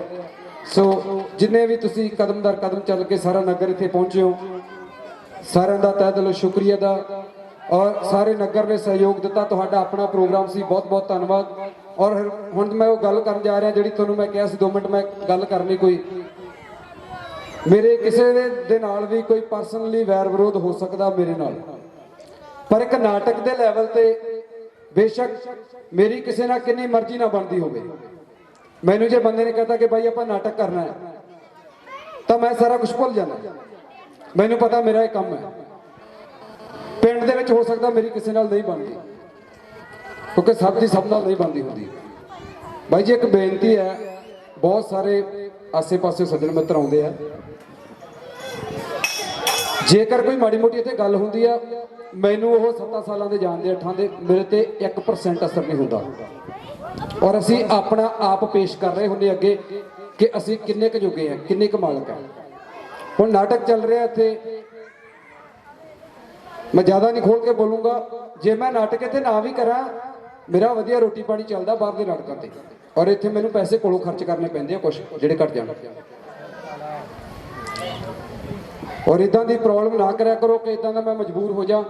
ਮੈਂ ਇਹ ਨਹੀਂ ਕਹਿੰਦਾ ਕਿ ਮੇਰੇ ਤੋਂ ਬਿਨਾਂ ਪ੍ਰੋਗਰਾਮ ਨਹੀਂ ਹੋਣਾ, ਸਾਰਾ ਨਗਰ ਵਾਸਦਾ ਤੁਸੀਂ ਕਰਵਾ ਲੈਣਾ। 36 ਟੀਮਾਂ ਫਿਰਦੀਆਂ ਇੱਥੇ, ਬਥੇਰੇ ਨਾਟਕ ਕਰਨ ਇੱਥੇ ਆ ਜਾਣਗੇ। ਜੇ ਇੱਕ ਰਜਿੰਦਰ ਨੇ ਇੱਥੇ ਨਾਟਕ ਕਰਨਾ ਆਊਗਾ ਤਾਂ ਕੀ ਕਿਤੇ ਟੀਮਾਂ ਮੁੱਕ ਗਈਆਂ? 72 ਟੀਮਾਂ ਅੰਮ੍ਰਿਤਸਰ 'ਚ ਕੰਮ ਕਰਦੀਆਂ ਨੇ, ਪੰਜਾਬ ਦੀਆਂ ਟੋਟਲ ਬਣਾਈਏ ਤਾਂ ਮੇਰੇ ਹਿਸਾਬ ਨਾਲ 200-300 ਟੀਮ ਹੋ ਜੂਗੀ। ਕਿਸੇ ਨੂੰ ਮਾੜੀ ਜਿਹੀ ਆਵਾਜ਼ ਮਾਰੋ, ਇੱਥੇ ਨਾਟਕ ਕਰਨ ਭੱਜੇ ਆਉਣਗੇ। ਕੋਈ ਮੇਰੇ ਨਾਲ ਕੋਈ ਵਿਰੋਧ ਆ ਯਾਰ ਕਿਸੇ ਦਾ, ਤੁਸੀਂ ਪਾਸੇ ਹੋ ਕੇ ਗੱਲ ਕਰ ਲਓ ਨਾ। ਪਰ ਪਲੀਜ਼ ਇਹ ਚੀਜ਼ਾਂ ਨਾਲ ਧਿਆਨ ਕਰਿਆ ਕਰੋ। ਤੁਹਾਨੂੰ ਸਾਰਿਆਂ ਨੂੰ ਪਤਾ ਅਸੀਂ ਸਾਰੇ ਸਟੂਡੈਂਟ ਆ, ਔਰ ਜਿੱਥੋਂ ਇਹ ਗੱਲ ਸਟਾਰਟ ਹੁੰਦੀ ਆ ਮੈਂ ਤਾਂ ਉੱਥੇ ਤੱਕ ਸੋਚਦਾ ਵੀ ਨਹੀਂ। ਜੇ ਕਿਸੇ ਦਾ ਮੇਰੇ ਨਾਲ ਕੁਛ ਆ ਤਾਂ ਬਾਅਦ ਚ ਕਰ ਲਓ ਤੁਸੀਂ, ਪਰ ਅੰਦਰੋਂ ਬੰਦੇ ਆਏ ਯਾਰ ਇਹ ਤਾਂ ਚੰਗਾ ਨਹੀਂ ਲੱਗਦਾ। ਔਰ ਜੇ ਇਦਾਂ ਦੇ ਹਾਲਾਤ ਰਹੇ ਤਾਂ ਮੈਂ ਅਗਲੇ ਸਾਲ ਪ੍ਰੋਗਰਾਮ ਨਹੀਂ ਕਰੂੰਗਾ, ਔਰ ਤੁਸੀਂ ਤਾਂ ਕਿਤੋਂ ਵੀ ਕਰਵਾ ਸਕਦੇ ਹੋ। ਸੋ ਸ਼ੁਕਰੀਆ, ਤੁਸੀਂ ਸਾਰਿਆਂ ਨੇ ਸਹਿਯੋਗ ਦਿੱਤਾ। ਮੈਂ ਕਾਫੀ ਨਾਮ ਸੀ ਜਿਹੜੇ ਅਨਾਉਂਸ ਕਰਤੇ ਸੀਗੇ, ਔਰ ਤੁਸੀਂ ਆਪਣੇ ਕੀਮਤੀ ਸਮੇਂ ਦੇ ਵਿੱਚੋਂ ਸਮਾਂ ਕੱਢ ਕੇ ਇੱਥੇ ਪਹੁੰਚੇ ਹੋ। ਸਾਰਿਆਂ ਦਾ ਤਹਿ ਦਿਲੋਂ ਸ਼ੁਕਰੀਆ ਅਦਾ ਕਰਦੇ ਆ। ਨਾਟਕ ਚੱਲਦੇ ਸਮੇਂ ਕੋਈ ਵੀ ਇਦਾਂ ਦੀ ਗੱਲਬਾਤ ਮੇਰੀ ਜ਼ੁਬਾਨ ਚੋਂ ਨਿਕਲੀ ਹੋਵੇ ਜਾਂ ਸਾਥੀਆਂ ਦੀ ਜ਼ੁਬਾਨ ਚੋਂ ਨਿਕਲੀ ਹੋਵੇ ਜਿਹਦੇ ਨਾਲ ਕਿਸੇ ਦੀਆਂ ਭਾਵਨਾਵਾਂ ਨੂੰ ਠੇਸ ਪਹੁੰਚੀ ਹੋਵੇ, ਉਹਦੇ ਲਈ ਖਿਮਾ ਦੇ ਜਾਚਕ ਹੈ। ਔਰ ਮੈਂ ਸਾਊਂਡ ਵਾਲੇ ਵੀਰਾਂ ਦਾ ਵੀ ਤਹਿ ਦਿਲੋਂ ਧੰਨਵਾਦ ਕਰਦਾ ਜਿਨ੍ਹਾਂ ਨੇ ਆਪਣੇ ਕੀਮਤੀ ਸਮੇਂ ਦੇ ਵਿੱਚੋਂ ਸਮਾਂ ਕੱਢ ਕੇ ਇੱਥੇ ਸਾਡੇ ਕੋਲੇ ਪਹੁੰਚੇ ਆ ਔਰ ਸਾਨੂੰ ਇਹ ਸੇਵਾਵਾਂ ਦਿੱਤੀਆਂ ਜਿਹਦੇ ਜਰੀਏ ਅੱਜ ਦੀ ਜਿਹੜੀ ਗੱਲਬਾਤ ਹੈ ਉਹ ਤੁਹਾਡੇ ਕੋਲੇ ਪਹੁੰਚੀ ਹੈ। ਔਰ ਦੂਰੋਂ ਦੂਰੋਂ ਚੱਲ ਕੇ ਜਿੰਨੇ ਵੀ ਮੇਰੇ ਸਾਥੀ ਨਾਟਕਕਾਰ ਦੋਸਤ ਪਹੁੰਚੇ ਸੀ ਇੱਥੇ, ਸਾਰਿਆਂ ਦਾ ਤਹਿ ਦਿਲੋਂ ਧੰਨਵਾਦ। ਫਰੀਦਕੋਟ ਤੋਂ ਸਰਦਾਰ ਗੁਰਦਤ ਸਿੰਘ ਸੇਖੋ ਸਾਹਿਬ ਪਹੁੰਚੇ ਸੀ, ਉਹਨਾਂ ਦਾ ਵੀ ਤਹਿ ਦਿਲੋਂ ਧੰਨਵਾਦ। ਕਰਮਜੀਤ ਸਿੰਘ ਪੱਕਾ ਨਰੇਗਾ ਯੂਨੀਅਨ ਤੋਂ ਪਹੁੰਚੇ ਸੀ, ਉਹਨਾਂ ਦਾ ਵੀ ਤਹਿ ਦਿਲੋਂ ਧੰਨਵਾਦ। ਔਰ ਕੇਸ਼ਵ ਆਜ਼ਾਦ ਕਿਰਤੀ ਕਿਸਾਨ ਯੂਨੀਅਨ ਤੋਂ ਪਹੁੰਚੇ ਸੀ, ਉਹਨਾਂ ਦਾ ਵੀ ਤਹਿ ਦਿਲੋਂ ਧੰਨਵਾਦ। ਬਹੁਤ ਬਹੁਤ ਸ਼ੁਕਰੀਆ ਜੀ, ਮਿਹਰਬਾਨੀ। ਜਿਉਂਦੇ ਰਹੇ ਤਾਂ ਅਗਲੇ ਸਾਲ ਜ਼ਰੂਰ ਮਿਲਾਂਗੇ। ਬਹੁਤ ਬਹੁਤ ਧੰਨਵਾਦ।